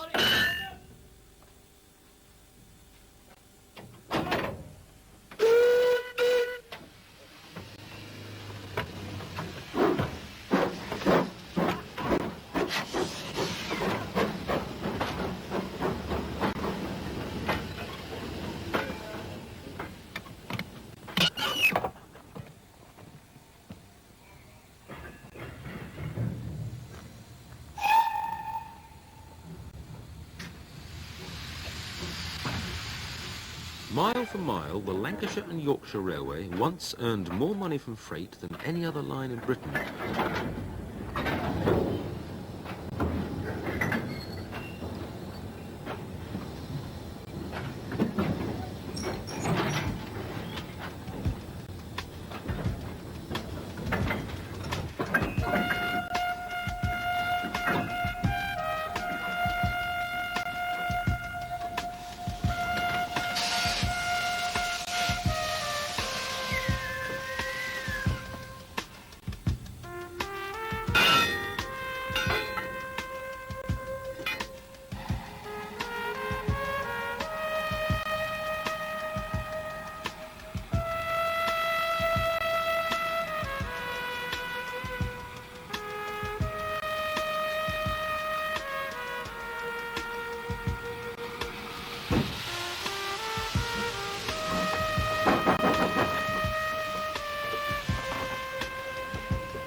I wonder if they ever worked out what proportion of freight running time was spent going up and down goods yards. I bet they were too scared to find out how long they took getting nowhere.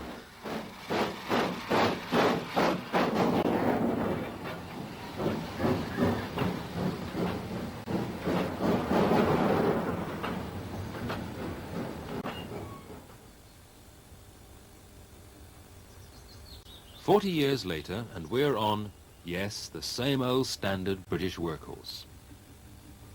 This one was built for the London Midland Scottish Railway. It's still an 060, the boiler's bigger, but technically the engine isn't much different. A steam buff might say it didn't need to be much different, but really it was a case of technological inertia. The rest of the world was building much bigger engines and even experimenting with diesels.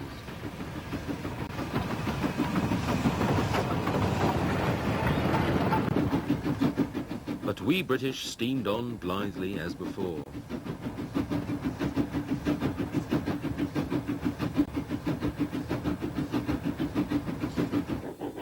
Our mixed goods trains never moved at much more than a leisurely 20 or 30 miles an hour, for safety reasons. They didn't have enough stopping power to go any faster, because only the engine and the guard's van were equipped with brakes. What the railways wanted was for all the trucks to have brakes as well, linked to the engine.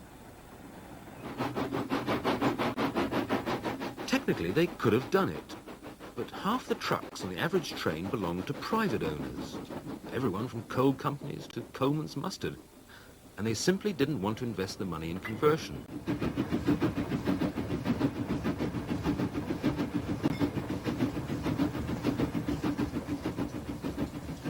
When you see a steam train rolling through a green chunk of England, it looks like a poem by John Betjeman. But it wasn't always so poetic for the crew. Tunnels were their worst enemy. Imagine the smoke and sparks being blown down into the cab for 10 minutes at a go.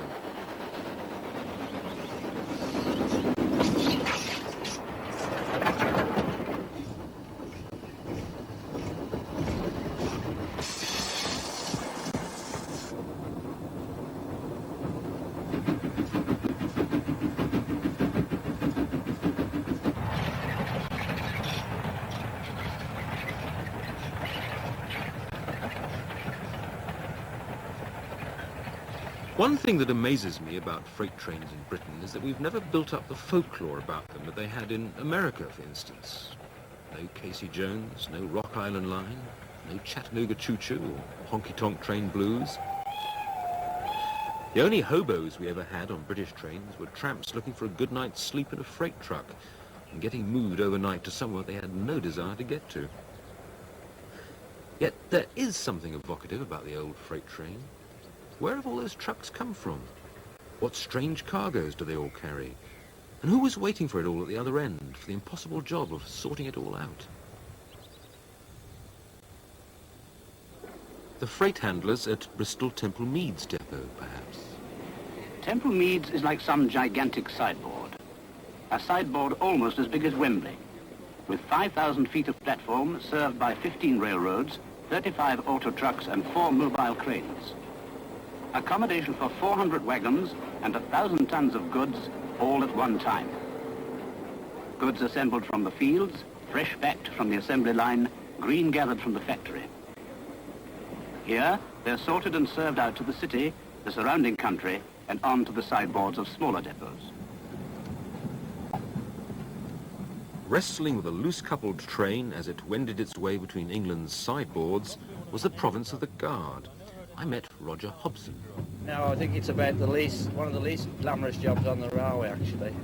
To be fair, it's very little heard of compared with the driver environment. But people always get the impression you just sit here, like, I know, not doing much. What do you actually do? Well, it's a matter of controlling the train. You see, the guard's in charge of the train, and on a loose-coupled freight train, the guard controls the train by means of using the handbrake. Purely and simply, all the time, yes. The idea is to keep the couplings taut on the train by use of the handbrake. And what would happen if you didn't? Well, the train could break in half, because if you get a snatch from the engine and the couplings aren't tight, the train will literally break in half, which is obviously dangerous. Has that ever happened? Oh yes, certainly, many times. It hasn't actually happened on this railway, but in the old days, on the original railways, it happened fairly frequently. The Severn Valley Railway operates passenger trains as a tourist attraction, but they also occasionally move pick-up goods trains. Now, the passenger trains go faster than you do, so you have to waste time stopping and getting out of their way. And even after you've politely got into a siding and let them through, you sometimes find they've created further problems for you. I should let that bit go there, kid, now. Just let that... I should look at my you better set fire to yourself, mate. Oh, that's nice. When railways were first invented, landowners worried that trains would frighten livestock, run over animals, and set fire to the countryside. And they were dead right. For the driver and crew, it's just another headache. But for the signalman, it's a question of, what kept you so long? I remember as a young boy, my father once persuading an engine driver he knew to take me out for the day. We went 5 miles, shunted a few trucks around, and came back again. It took all day. It still does.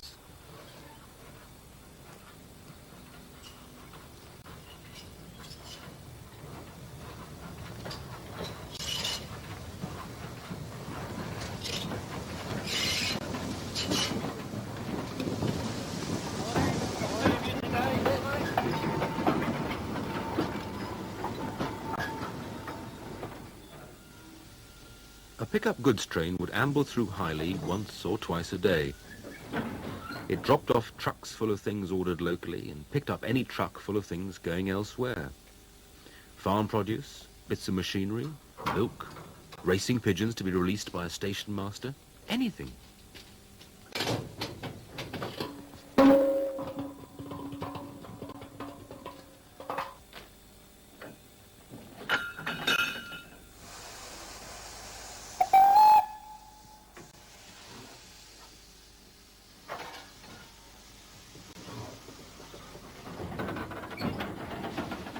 GPV, by the way, stands for gunpowder van, and for obvious reasons this never went next to the engine.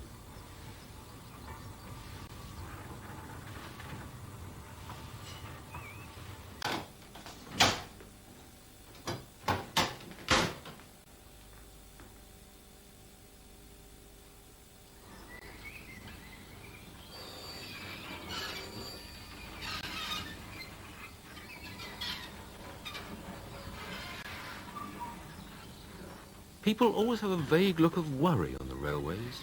The signalman worries about the next passenger train coming through. The cows worry that this screeching monster has come to take them on the last trip to the abattoir.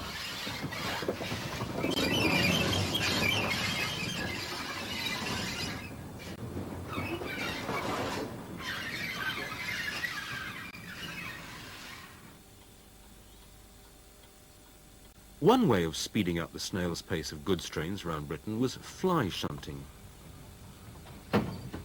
You put in your shunting pole while the train was still moving, uncoupled the desired van, and then ran after it to slam on the handbrake before you had a pile-up. No wonder that 50 shunters a year were killed at the turn of the century and hundreds maimed.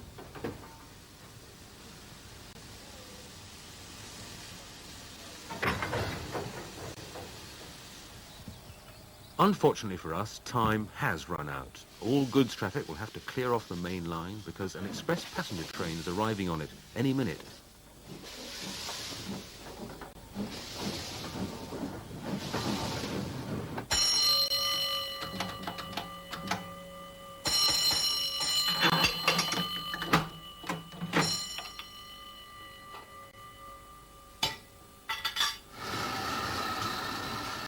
Today, the main cargo of the line is people.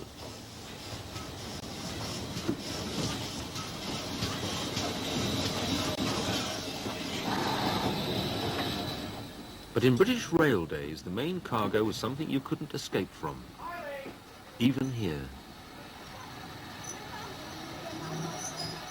Mr. Richardson, you were station master here in the 1950s for 5 years.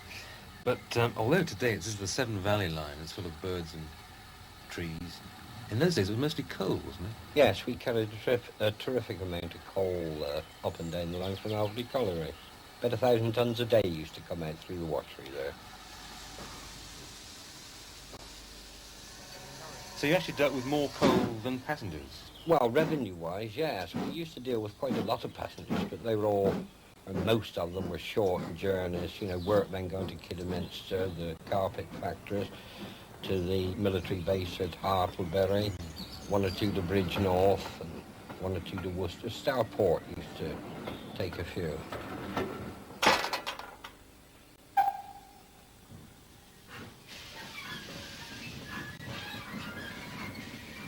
In its heyday, the railway system employed an incredible 750,000 people, and even a small station like this had a full complement of staff. Station master and signalman, booking clerks and freight clerks, porters, shunters, and agent, not to mention the train crews themselves.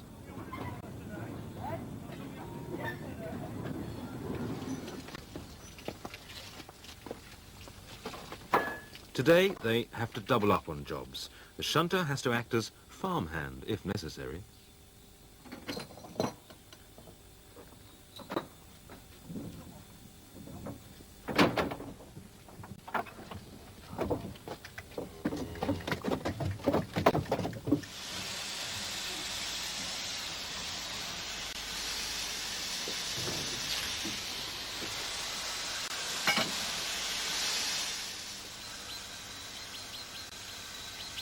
I can't imagine anything much nicer than living at a flowery station like this, so I'm fiercely jealous of Mrs. Oliver, who now occupies the station master's house.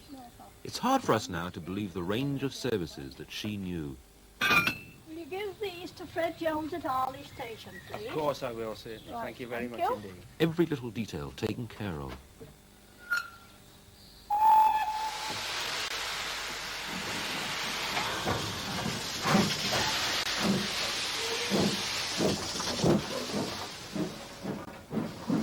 The railways offered a comprehensive service. The GWR would collect from your own farm. The LMS hired out grain sacks to farming customers, though they discontinued this when so few of the sacks came back. And the LNER offered a complete house-moving operation. If desired, they said, arrangements can be made for the laying of carpets and linoleum, hanging of pictures, placing of articles in cupboards and shelves, etc., to complete a really trouble-free removal. It must have been a wonderful service to the locality, but was it economic? I mean, Well, it was in its day, because of course you must remember that these trains were in their heyday before there were motor vehicles. So they were virtually the lifeline for the countryside communities. nowadays, if you want to do anything like that, you go to, well, you send it by post or you... Well, nowadays, of course, a lot of stuff doesn't go by rail. Rail is only interested in bulk loads these days. Oil, coal. Freightliner trains, yes, oil, coal, certainly to power stations, but no smalls at all now. That's the thing I keep forgetting, actually, that motor traffic is a very recent thing, really, isn't it? Oh, yes, comparatively. I mean, motor transport has really only come into its own since the war. Before then, you went to the station. At every station, they used to have a, what they call, I forget what they call him now, but he was a sort of manager who touted for business around the country areas. Really? Oh, yes, absolutely.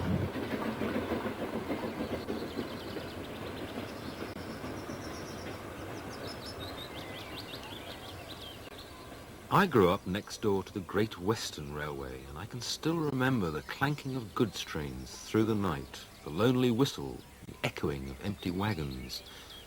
It never occurred to me till now that night time was the right time for goods trains. With nothing else around, no passengers, they could get down to business. By night they flourished unseen, and unseen the mixed goods train died and vanished from British life.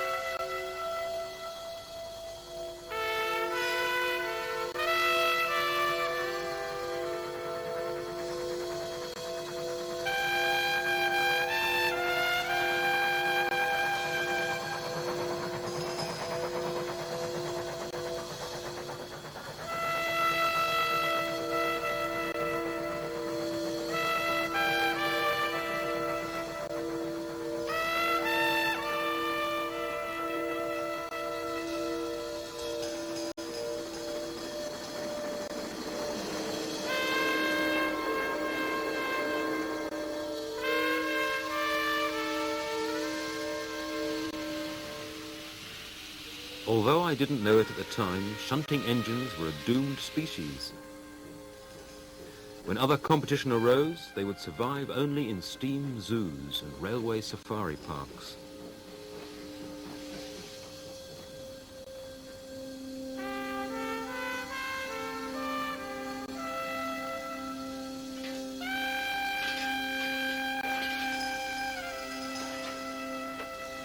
Ashes to ashes, dust to dust. If the goods train can't take you, the lorry must.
When broad gauge engines like this were first built in 1847, they were the largest, strongest and fastest in the world. The Iron Duke class pulled the express trains on the Great Western Railway for the next 40 years at an average speed of over 50 miles an hour and a maximum of about 80, getting from London to Bristol on a good day in 2.5 hours. No other railway in the world could boast a mainline schedule like it.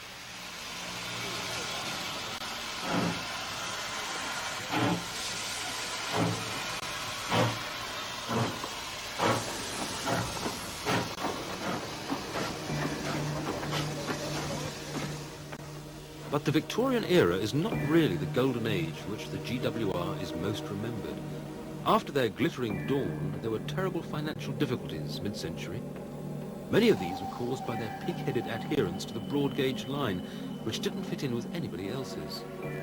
People's folk memories don't go back to the Iron Dukes, they go back to the Edwardian turn of the century days, when summers were always hot, people always went on their holidays to Devon and Cornwall, and the Great Western was the only way to get there. Indeed, it was the GWR who dreamt up the phrase Cornish Riviera.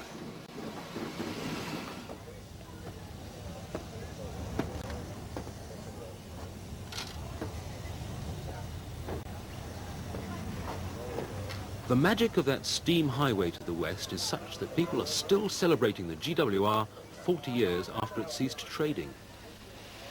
And today, at Bristol Temple Mead Station, they're preparing a special excursion drawn by two veteran locos, Hagley Hall and Drusluin Castle.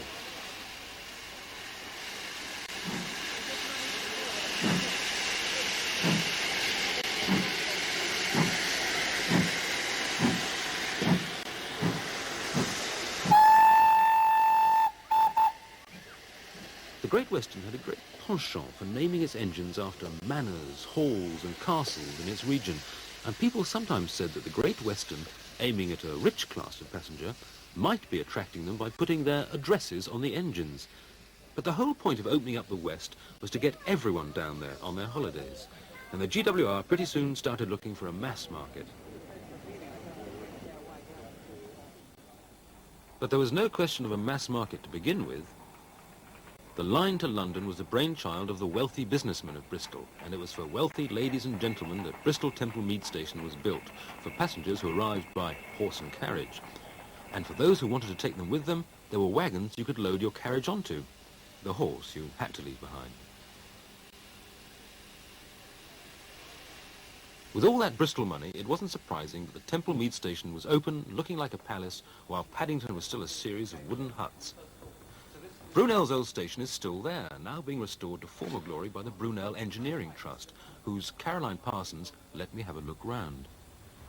When Brunel built this in 1840? 1840 it was finished, yes. I bet it was the biggest terminus in Britain. That's right, Or yes. grandest. Well, I would imagine so. It was certainly the grandest one on the Great Western Railway, and I would have thought that the Great Western Railway, as Brunel called it himself, the finest work in England. It must have been the best in England. When the station first opened, in fact, the line was only open as far as Bath, and I think they were only running about 4 trains in each direction a day. So it wasn't exactly a great panic to get the timetable together. Well, what's so amazing about it, considering that, is it's such a grand building, and because he must have been looking to the future, he must have sort of... They did think big in those days. Yes, I think Brunel particularly thought big. Almost anything he did, it tended to be on the grand scale, yes. But this big, grand open roof here, how was this built? A contemporary in the 1840s described this as a series of cranes, in fact. That's how Brunel managed to get a 72-foot span here. It's very impressive. It was the widest roof in England in its day. Yeah. The long roof rafters are like the long arm of a crane, and the short arm of the crane goes back from the line of the pillars to the outside walls and is strapped down into the masonry of the outside walls, which provides the counterweight. And so the whole roof is balancing on the cast iron pillars. So it's not through the pressure of meeting in the middle that it's being held up. That is very clever. Well done, Brunel. He wanted it to look like a Tudor Great Hall. Which it still does, actually. Grand.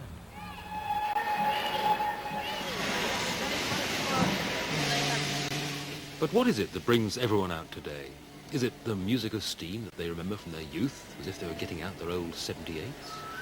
Is it the imperial trappings of deep green uniform and shining metal that attracts them, like the cavalry riding past on parade?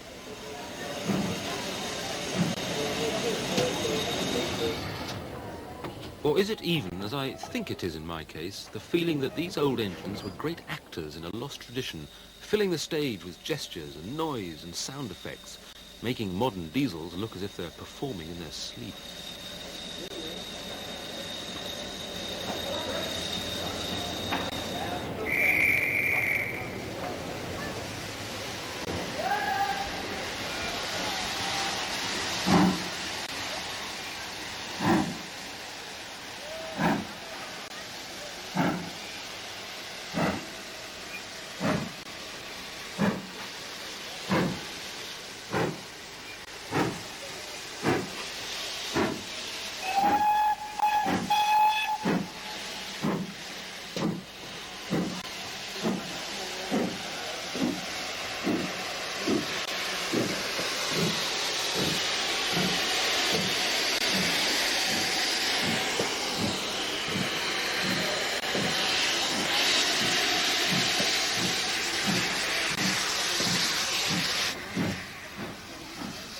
The train comes out of Bristol on a peculiar S-bend because it's leaving the London-Bristol line and swinging south onto the old Bristol and Exeter Railway, which is renowned 100 years ago for having the highest fares in the country and some of the worst service.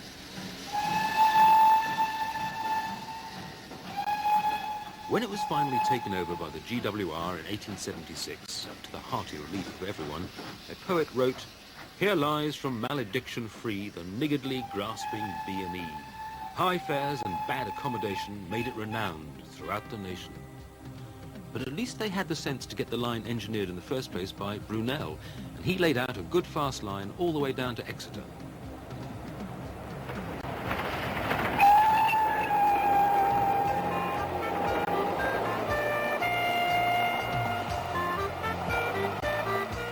With a couple of steam engines and fine fettle, you can recapture the feeling of the days early this century when a fast express to the west was, for most people, the ultimate in holiday travel. The package flight of pre-war days, flying down to our very own British Riviera.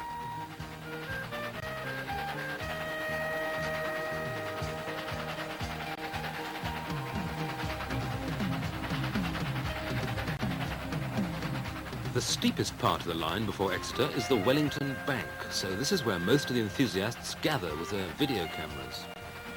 Engines make the most steam and smoke going uphill, you see, and that always looks best in the home movie.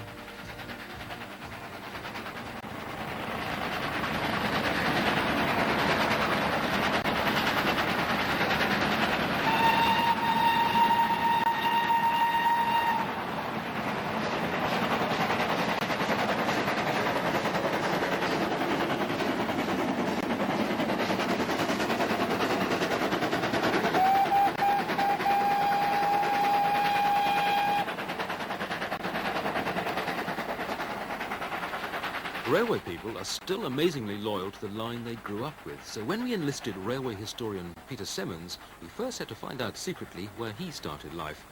Deep in GWR territory in Cornwall, thank goodness. You can't help getting the impression the Great Western Railway is actually rather different from other railways. I mean, I grew up by the side of the Great Western, so I feel rather pro it, but I've met people who feel a bit anti it, as if it was sort of the biggest and the best, but no one likes to admit it. Was it like this always from the beginning? It was certainly one of the biggest in 1923, one of the top 5 when they formed the other 4 groups, the LMS, the LNER and Southern. And it got nicknamed. I mean, sometimes it was called the Great Way Round, GWR, sometimes it was referred to as God's Wonderful Railway, and other times it was gone with regret after nationalisation, of course. One thing I know, because you told me, is that the GWR were very good at sort of improving their lines. I mean, actually sort of doing new lines. I mean, this used to be an old GWR line. That's right. Yes, this went out of use, nearly 100 years ago, because they built a straighter line with less bridges, but viaducts, but a tunnel about a mile up that way. And this was part of the job of improving the railway down to Cornwall. They cut out the old way round via Bristol in 1906. They quadrupled to deal with the summer Saturday services. They quadrupled through Taunton in the 30s, through Bristol, and many, many improvements of that sort. And this was all to improve the great holiday trade that yes. They were either serving or creating. I still can't make out which it was.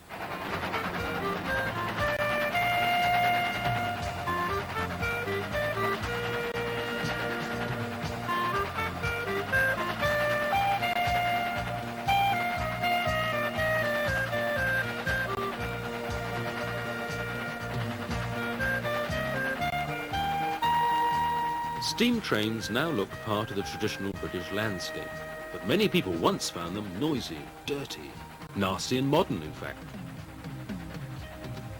Brunel tried to combat this by introducing, beyond Exeter, an atmospheric railway which had no locomotives, no noise, no dirt. The trains were driven by vacuum created in nearby pumping stations, red-roofed cathedrals like this one on the River Exe that still casts its shadow over the line. People who travelled on it said it was wonderfully smooth and silent, at over 60 miles an hour. Without modern technology and materials, however, even Brunel couldn't keep it working properly, and they abandoned the dream railway before it fell to bits, with £500,000 of investment lost in the sand. Beyond Exeter, the line down to Plymouth was the old South Devon Railway, though again laid out by Brunel.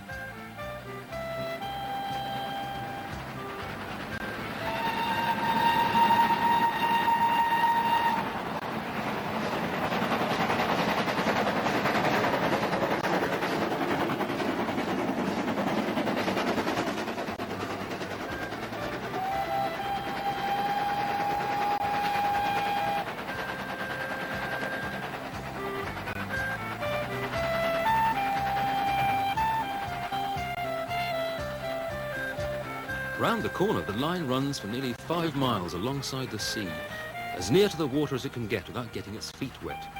Indeed, in Victorian times, when carriages were less waterproof than they are now, waves often came over the seawall and into the coaches, and it was quite common for passengers to have to stand on the seats just to keep dry.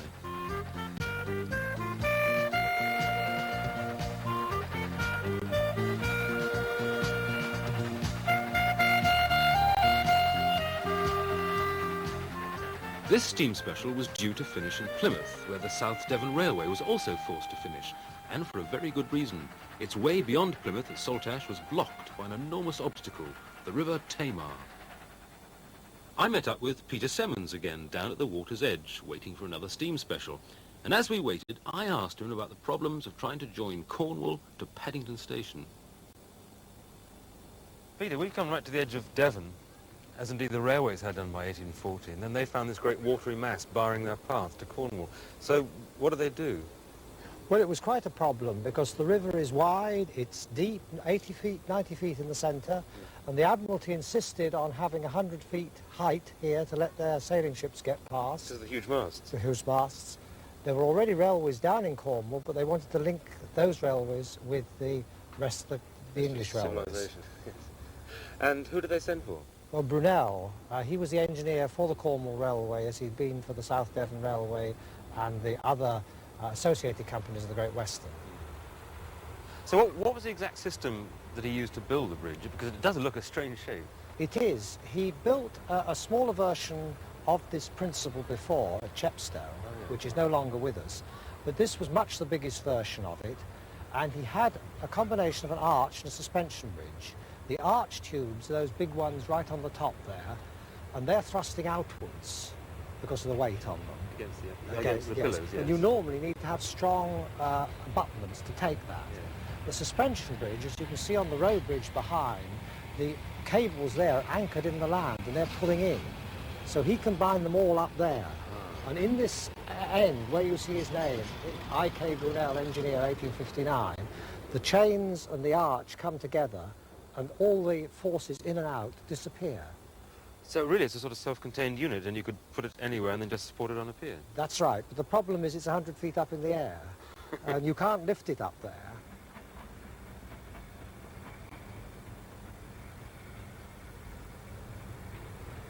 Well, they were built out here, just where we're standing, on the bank here, floated out, and they had 500 sailors from the naval dockyard, and they warped this thing out. They floated it, first of all, took it out across the river. It was the Cornish one that was put up first, the Cornish span. It was floated out there and landed. It took actually about, from floating here to getting it landed on the piers was about 2 hours. 40,000 people on these hills around were watching it. And some of them, somebody, entrepreneur, charged some of them 5p, a shilling in old money, for the grandstand views, just to watch.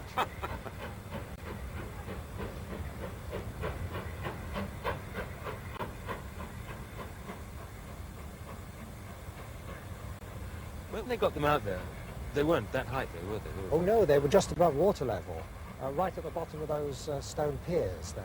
And they then had over 18 months or more to jack them up with great hydraulic jacks. They weigh 1,000 tons, these trusses, remember. Jack them up little by little, put new masonry in to support them while they repositioned the jacks and carry on again. A very, very slow job. It's agonisingly slow business, isn't it? It was. I mean, I think that if the same construction were adopted nowadays, they'd have to do it the same way, which is perhaps why this bridge has never been duplicated. It's a slow construction job.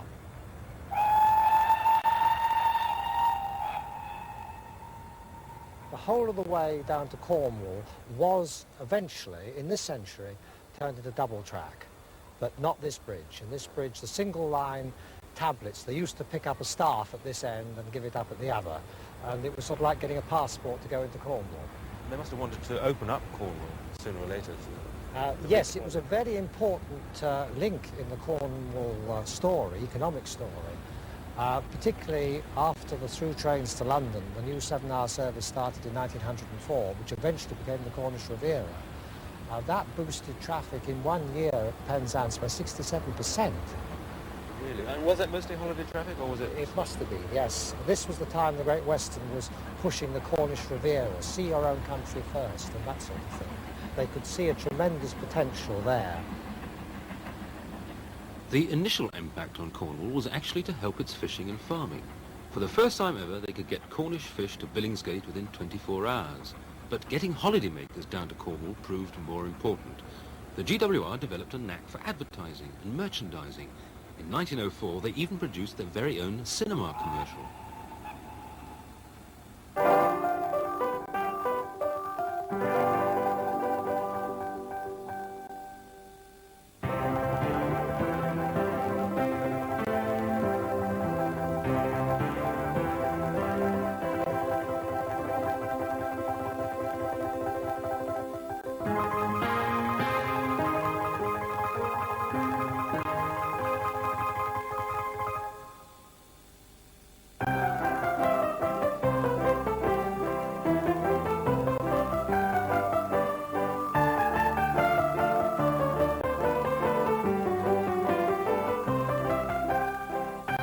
Nothing much seems to have changed in the holiday scene.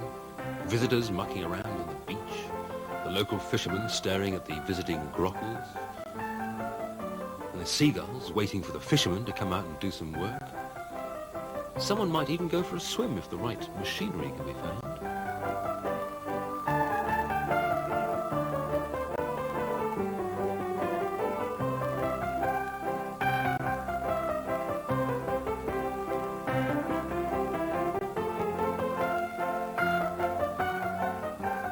There was one other way of getting to the West Country, by ocean liner from America.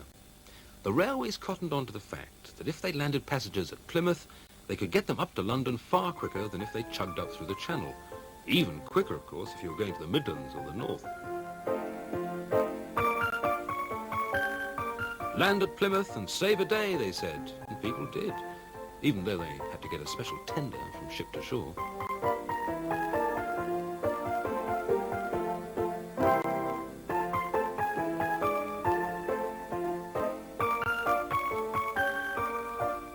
It's odd to think that these people were paying extra to get off their ship early. Nowadays, they'd be paying more for one extra day on their cruise liner.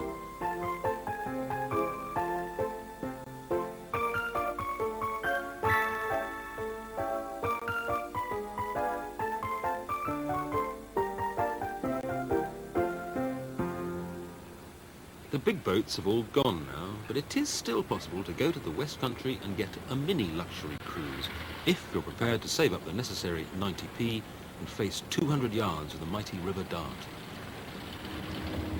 I'm going across the water from Dartmouth to Kingswear, and the difference is that Kingswear was in touch with London. This was the end of the line from London. People poured down here because this was not the poor man's Italy, in fact it was the rich man's Italy. It was the Italian part of England. And to this very day, you can still go from here right up to, well, actually only to Paynton, but the same feeling is still here, going over the water to get the train to go somewhere. Of course, the Great Western were not trying to satisfy some long-felt want on the part of Londoners to get to Kingswear. They were trying to create that want and then fulfill it. Torbay was really made by the Great Western, like many other places in the West and elsewhere. And like any good manufacturer, the Great Western pushed their product for all they were worth.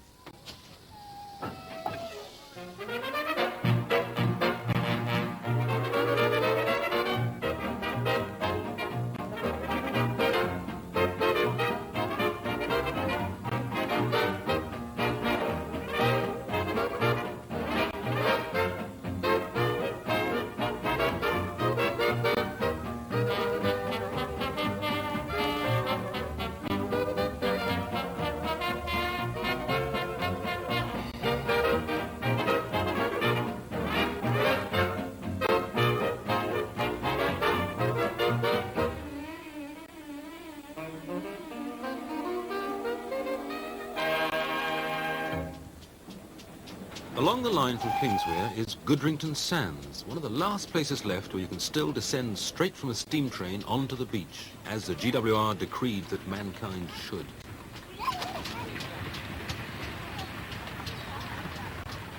In 1929, the Great Western published a book by S.P.B. Mays called Glorious Devon, in which right from page 1 the author was at pains to point out that rain in Italy is quite common, and sunshine in Devon very common indeed.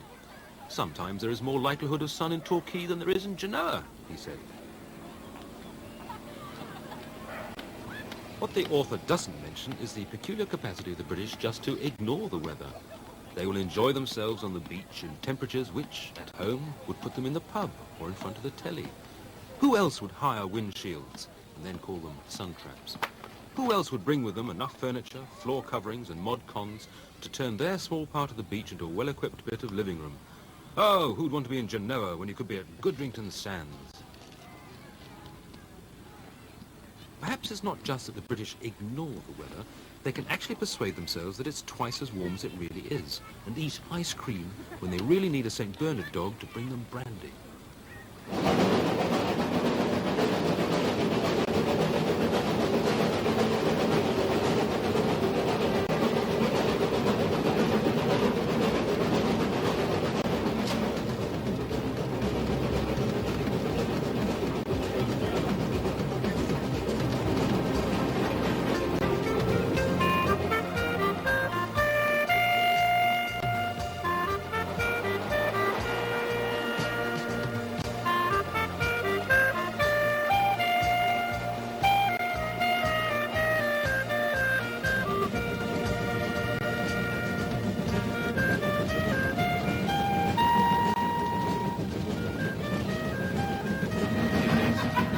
Are you especially a steam enthusiast or just train to the gym? No, a train enthusiast, generally, rail enthusiast. And that's why you're here today? Yeah. And none of you were scouting, really? No. He refused to come to scout camp with me unless I took him on the train. Are you in scouting with the trains or in trains with... I don't understand this. No, it's I mean, on the scout camp we go out and do different places, and this is a nice day out for everybody, really.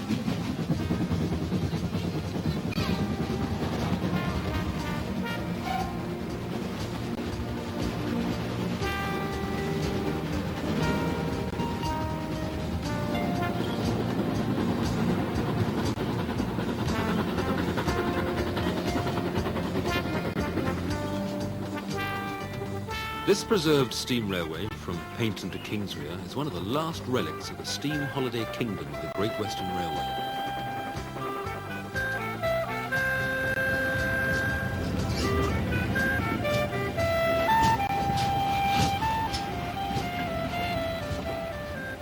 Within these 7 miles there are enough viaducts and valleys, woods and hills, seaside scenes and river estuaries to make it seem a microcosm of the old Great Western.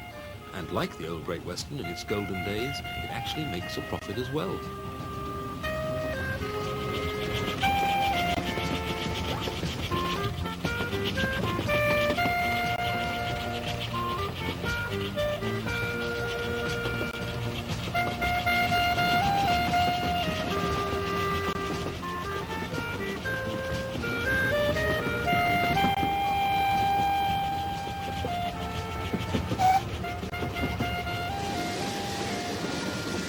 How stiff a climb is this then? It's not too bad. It's about 1 in 60 average both ways. Starts from just crossing just here, and then goes up to Jersey, which is the summit. Do you get much trouble with wheels slipping from the Sometimes, in conditions like today with a heavier train, yes. It's just light drizzle which makes the track sticky. And what do you have to do then? Well, you use the sand. You have got sands, but they're not all that effective really. Just be more careful and drive according to the conditions.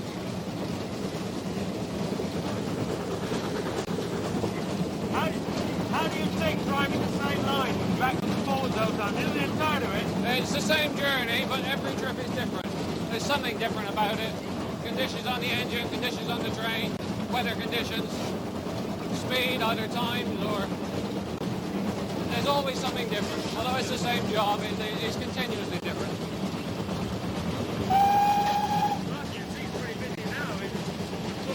Well, yes, there's a lot more passengers than ever used in VR days, certainly. Steam is the attraction, and we provide a better service in VR did in those days anyway. And Torbay being a leisure area, it's all just in the right place.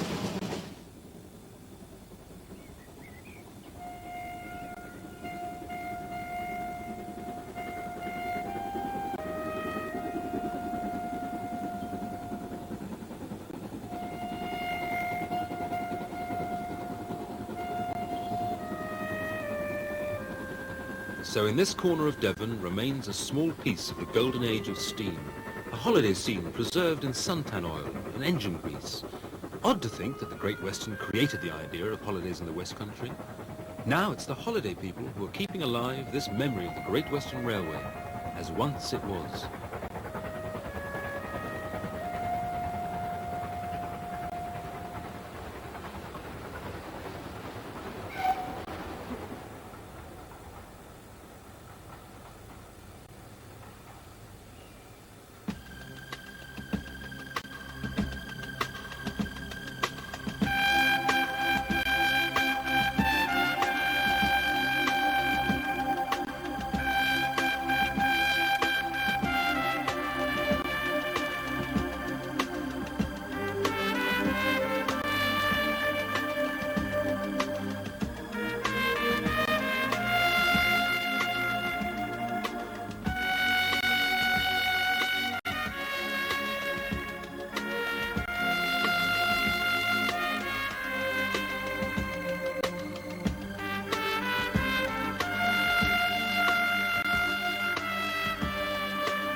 now approaching platform 11. This is Flying Scotsman from London King's Cross. There are very few things that will get the station master at Waverley out in his bowler hat, but the Flying Scotsman is one of them. The famous express that leaves London when he's barely finished breakfast and gets to Edinburgh not long after his lunchtime. There are other trains which get here just as fast, but when I'm on the one called the Flying Scotsman, I feel I've actually got here quicker. Which is one of the reasons, of course, that hard-headed railway companies give their trains romantic names. But to many people, the name Flying Scotsman means something quite different. A famous locomotive, which was born in 1923 and has been to many other places beside Edinburgh. Up and down North America, for a start. Is the Flying Scotsman a train, or is it an engine, or is it a white elephant? It's one of those famous names in the world, but where did the name come from? To find all this out, we have to go back even before railways were invented.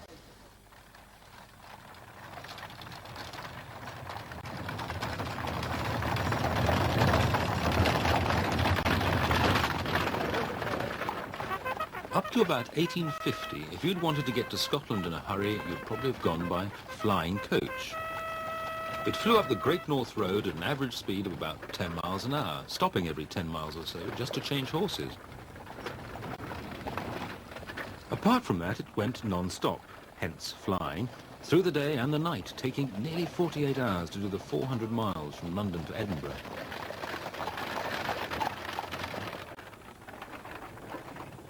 It wasn't much fun at the best of times, and it was worst if you had an outside seat on top, where you had to keep awake the whole time. That's where we get the expression, dropping off to sleep.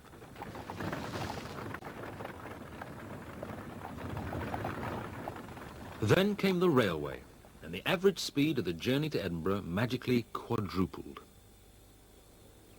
The through route was opened by 1850.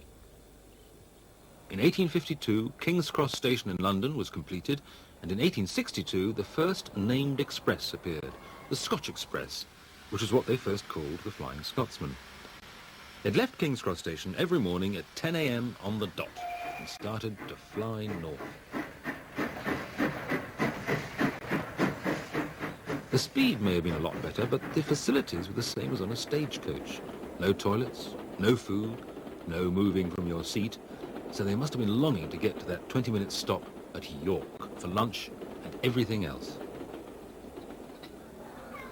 As the passengers piled into the restaurant at 2:35, the soup was put in front of them, and from then on the restaurant resounded with the crash of crockery and courses being rushed to and fro. Outside, the passengers could hear the shunting and crashing of the new engine being put on, but the sound they were really listening for was the station bell. Once you heard that, you left your apple pie where it was and rushed back to the train. It was the Victorian equivalent almost of making a hasty plane change at Heathrow. In fact, after York, they were leaving Great Northern Territory and flying up the Northeastern line. The new engine, full of coal and water again, pulled them over the high-level bridge into Newcastle, where they had another chance to resort to the lavatories at 4:55. Then, with hardly a pause, on up to Berwick, and another change of engines, this time to a North British machine. They finally arrived at Edinburgh at 8:35, 10.5 hours after leaving London. It may seem slow to us, but to them it was a miracle. A miracle only to the well-heeled, of course, for it wasn't until 1887 that third-class passengers were catered for at all. After that, things rapidly improved for everyone. Restaurant cars were introduced, which meant, of course, that corridors had to be introduced as well. The first lavatories appeared on trains, and as early as 1875, the North British Railway had pioneered sleeper compartments. All this meant the trains were getting heavier, and that meant that engines had to get more and more powerful. Then, suddenly, the Scotch Express hit the headlines in 1888. It got caught up in a series of races to the north against rival companies, and the record time to Scotland was lowered suddenly from 9 hours to 7.5 hours. The race became part of British railway history, shortly to be followed by another now familiar sight in British stations, the railway enthusiast. Well, I've been on here at 3 o'clock in the morning. Was it here that they always changed engines? Oh, yes, always, yes. They always did that? Yes, they changed engines here and Grantham, Newcastle. Yeah. That's good. Although it was one company taking off the engine, another company putting on. Well, no, the men here... I met Arthur Dewar in York Station in 1985. He had first been here to watch trains as a boy in 1916. So it must have been quite a sight, York Station. Then. Oh, yes, it was marvellous. Yeah, it was beautiful, gleaming green engines, you know, brass. Not dirty and smokestack. No, and brass columns and brass round the wheels, all shining. I'm afraid we have to go to the museum to see them nowadays. Oh, yes, yes. You see how that's how they were. Yes. Yeah, all like that. Yeah. So you must have seen the Flying Scotsman come through many a time. Well, it wasn't called that then, not until about 1938. It was known to the railway people as the Special Scotch Express. But in the timetable, it wasn't differentiated from any other train. It was already known as... Well, most people knew it by, yes, yes. In 1923, Flying Scotsman the Engine was born, one of a new class, the A1 Pacifics, which could run non-stop from London to Edinburgh and also had rather glamorous film star looks. Just as well as they were about to become film stars, as I discovered from railway film collector John Huntley. John, this must be about the first film of the non-stop Flying Scotsman exists. Yes, it is. It's a bit of a mystery film. We don't really know who made it, but it is a most valuable record of the old London North Eastern Railway. And, of course, certainly there's no doubt about the film was made to celebrate this idea that started on the 1st of May, 1928, when they began the non-stop run, even including things like a cocktail bar on the train. You know, this train was extraordinary, really. It had, at different times, it had a cinema, in-flight movies, sort of Flying Scotsman style in the 30s. It had a hairdressing salon on the train at one time for women originally. It was so successful that they introduced it for men. And in the early 1930s, it was a kind of sort of disco where they had an old horn radio which piped in dance music and people danced as you went on your way to Scotland. So it was quite a train, the Flying Scotsman, in those days.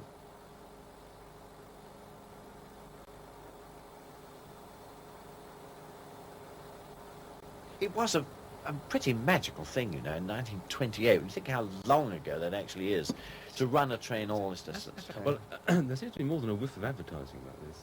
It's a feeling that it's not just a documentary, it's saying, come travel with us. Yeah. That probably was the price of all the facilities and a free ticket on the train, I suspect, in those days. That's how corruption works, yeah. How long did the train take in those days? How long was it back then? It was all slowed up, wasn't it, because of the stupid business of... Because of the agreement, it didn't have to arrive in Edinburgh before the Midland train arrived in Glasgow. Frank Mays, our other expert, was actually a fireman on the Flying Scotsman in its heyday, though this was the first time he'd seen any of these films. So they purposely slowed it down? Oh, they did, yes, and they kept it outside of Edinburgh for a little while until the time approached, and it was allowed in. And a lovely name, you noticed then. That's a grand name. I think it's because they're both full of unfinished buildings. Those trams, I always associate those with the early days of the Edinburgh Festival, and very much Princess Street never was quite the same without the trams. There they are. For my days. Before the 1920s were out, the engine itself had become an established film star. Not in a documentary or a commercial, but in a fully fledged thriller. This looks a very different sort of film. I detect a story here. Yes, this was 1929. Most of the textbooks say that Alfred Hitchcock's film Blackmail is the first sound film, but I don't think it's right. This is the first one. It was directed by Carlton Knight, and as you'll see, it's mainly shot as a silent film. It uses mainly silent shots.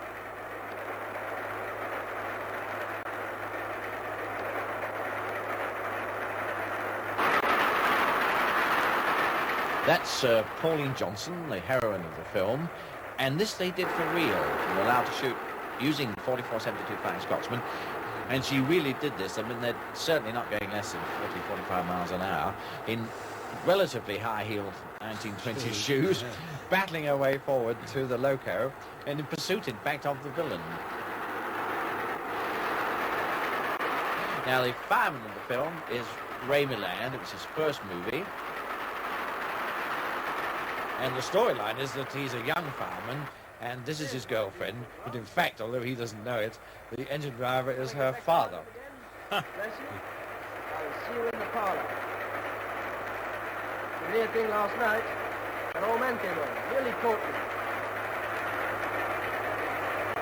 Just managed to dodge him with the skin of my teeth.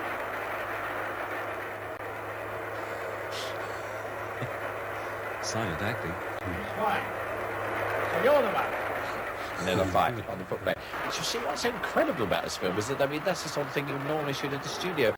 Oh, here she goes now. She's got to cross over from the loco to the tender. How much to hold on to? And she finds, you see, the rhythm of the two is totally different. And even that's for real. I mean, it's the sort of thing you'd always do in the studio today, set it up.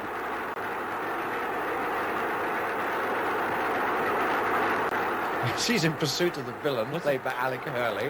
What's his interest in the villain? Oh, he's out to get the engine driver who ratted on him and lost him his job. Ray Milland, you see, even that shot for real, it's extraordinary the way they set it up.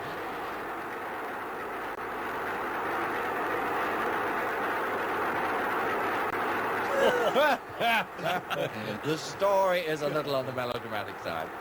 And so she sees her old dad knocked for 6 by the villain.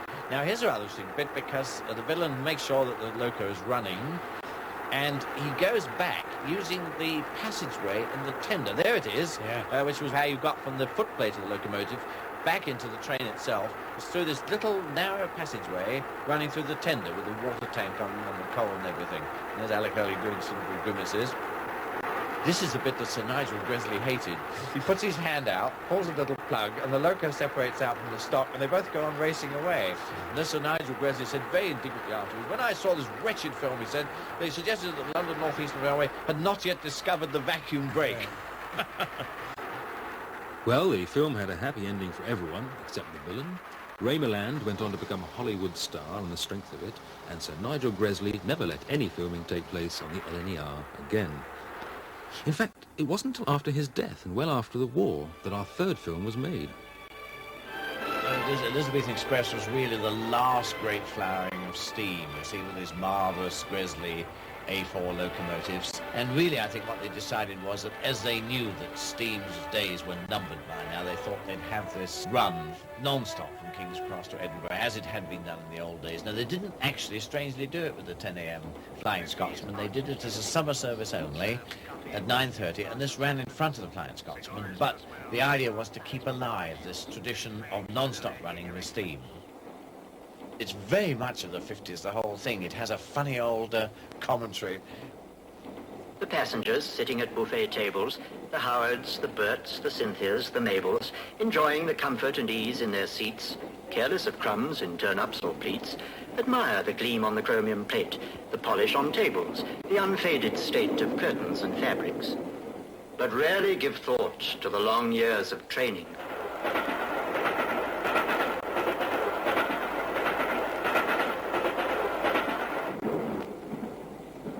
Now beyond York, the Scots crew prepare to relieve the strain on the English pair.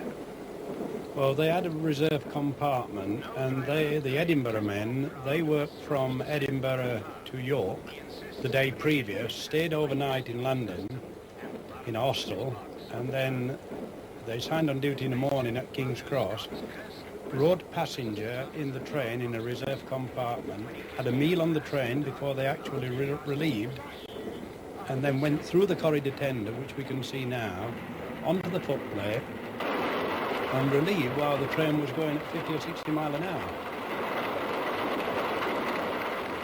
And there you see Tony MacLeod, the Haymarket driver, relieving Bob Marrable.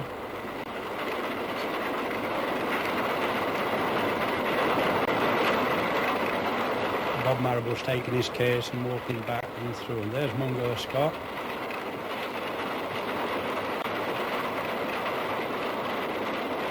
Mungo's looking at the fire to see the state of the fire before he starts firing up. Sir Nigel Gresley designed his A4 with the speed of a greyhound, the strength of a bull. But when he put fire in her stomach, he taught her to burn with a furious thirst for water. So when she approaches a water trough, watch Fireman Mungo doing his stuff. There's the water troughs. He's dropping the scoop in.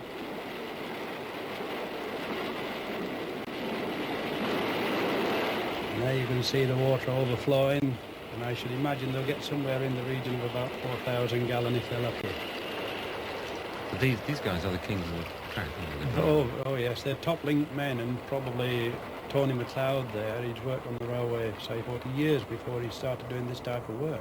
So they're all quite old, then? Well, on those jobs, yes. Tony McLeod would be 60, 61. And he'd been on those jobs for 5 or 6 years when that film was taken. And Mungo Scott was in his middle 20s.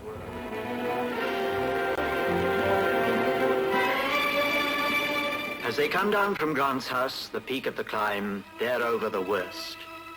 And she's running on time.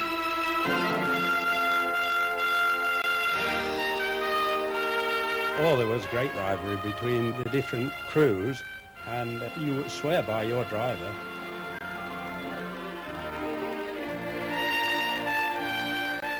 The consumption worked out at about a tonne per 60 mile. So you actually physically lifted on a little shovel 7 tons of stuff? Yes, yeah.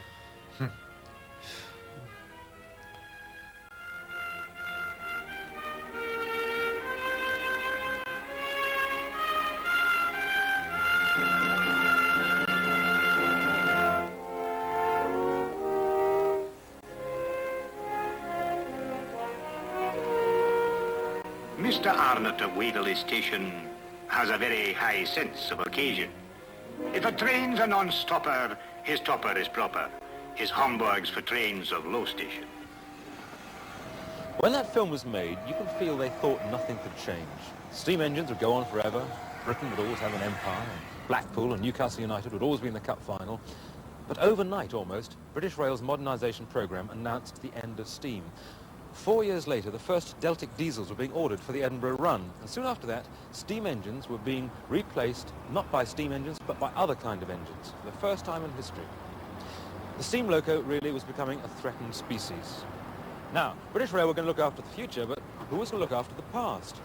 In the nick of time, a new breed of man arrived, the private collector.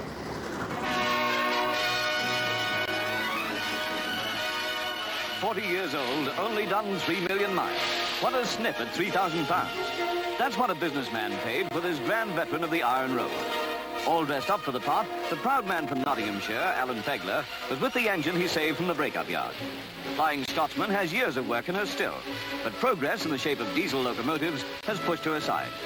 That's a sad thought for everybody who's ever thrilled at the sight of an express steam engine.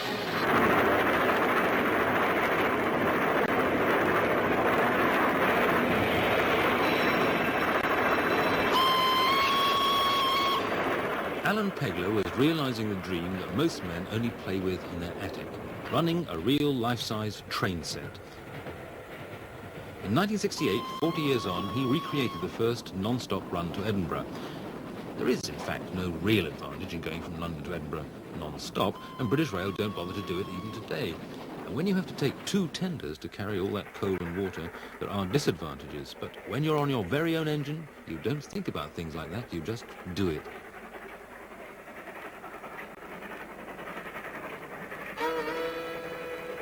Today, Edinburgh, tomorrow the world, and the next year, Alan Pegler took the engine to America.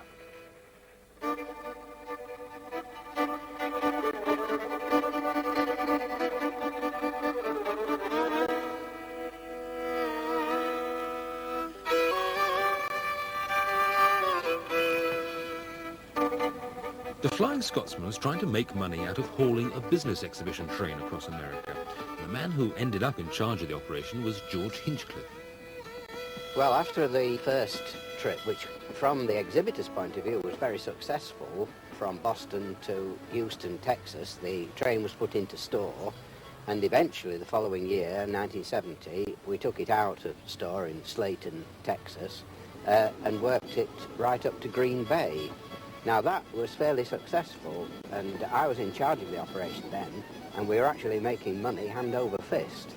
The great thing in 1970 was that we visited very small places where we were a very big event in a comparatively small town, 20,000 inhabitants, and probably a third of them would turn out. It was marvellous.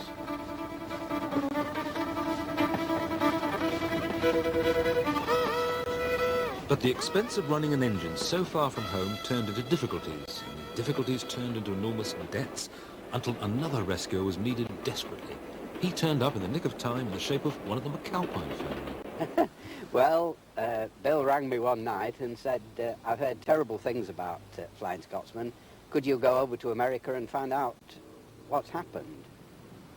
The day I actually saw the lawyer who was responsible for Flying Scotsman while it was in America was the day that the girl typist in San Francisco was about to type the writ to impound the locomotive.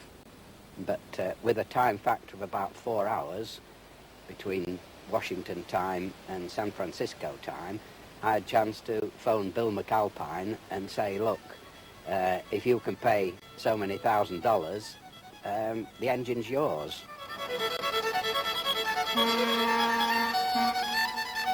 And so, on what might nearly have been a funeral barge, Flying Scotsman set off home again.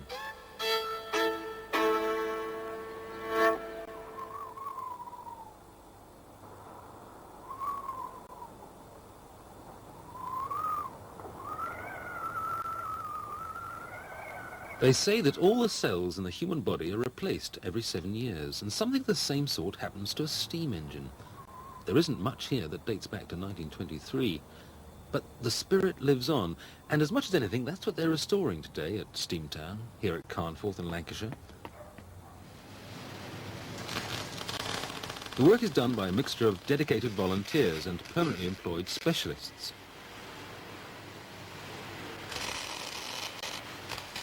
Welding new tubes for the superheater is definitely specialist work, but it takes more than expertise to get 100 tons of metal steaming again. It takes a lot of devotion, a lot of money, and back-aching hard work. Well, we try to do bits and pieces of what we can. We're not all skilled. You know. I used to be our fireman on this type of engine at Doncaster, and that's where my interest stems from.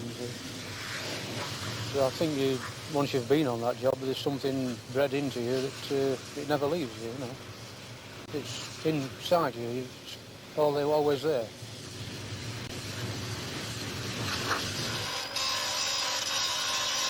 I work here 5 days a week for pay, and then the other 2 I'm usually down there doing the volunteers work as well. That's how I originally started. It's all right knowing it by the textbook, but it's, you know, when you get your hands dirty, you know why it works and how it performs. We do it for the love of it, and not only that, we're preserving part of the railway heritage of the country, and I mean, you can go to a 5-year-old child and they've heard of the Flying Scotsman. This crown looks in poor condition, Pat. Right. Looks like the white metal has moved slightly. Dirt and grit gets into the white metal, and you get so much dirt into it, it won't absorb oil like, and eventually it'll start to wear then like. It's just like your car big end, exactly.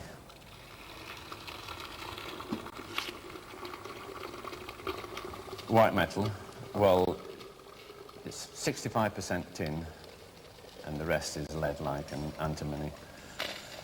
It's quite expensive.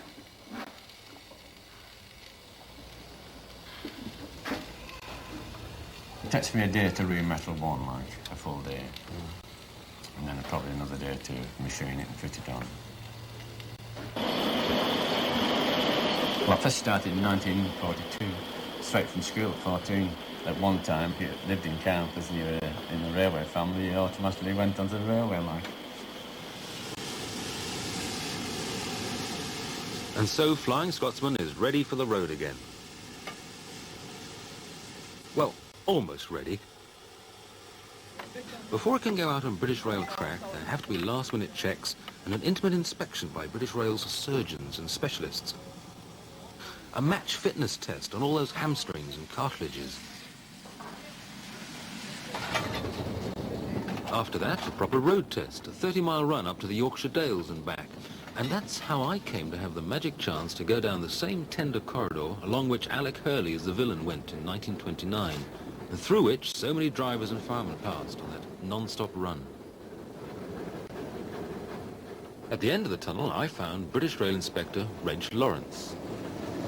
All right if I come? Yeah, come on, do what you want, yeah. It would be quite safe. Think about that, it's very safe. Above that, well, we've got to think of the age of them. They are, after all. This one is actually as old as me. built the year I was born. Really? Yeah, 1923, yeah. Somebody was telling us, is this really your last day? Definitely, yeah. I retire on Friday, but I've got 2 little parties tomorrow and the day after. So your last job is actually testing the Flying Scotsman? My last job is flying, yes. That's a good way to go out. It is indeed. Well, come in with a pull of smoke, go out with one, eh? You wouldn't dare fail him then today. You wouldn't like to fail her today then. Oh, no way, no. No, she's in good order now. They made a good job.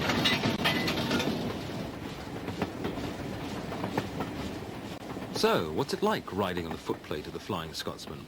Well, it shakes around a lot, like a bucking horse. It's dirty, you can hardly hear yourself speak, and things blow into your eyes. Your legs get hot from the firebox, and your top half freezes in the 60-mile-an-hour draft. In other words, it's fantastic.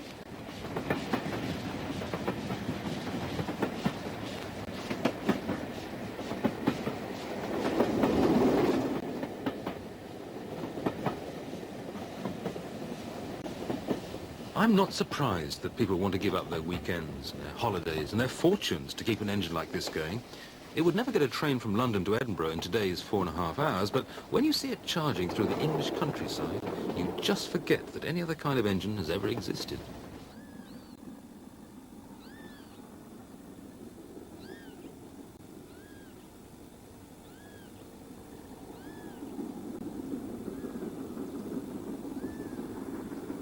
You also forget that for the last 20 years, the Flying Scotsman has been living on borrowed time. And it may be that one day the only relic we'll have of engines like that is films like this. But then again, the fast diesels which now do the Flying Scotsman run are also living on borrowed time, as electrification marches up the East Coast. Now, diesels have their own devoted fans, and one day perhaps history will repeat itself, and steam nostalgia films will be replaced by diesel nostalgia films.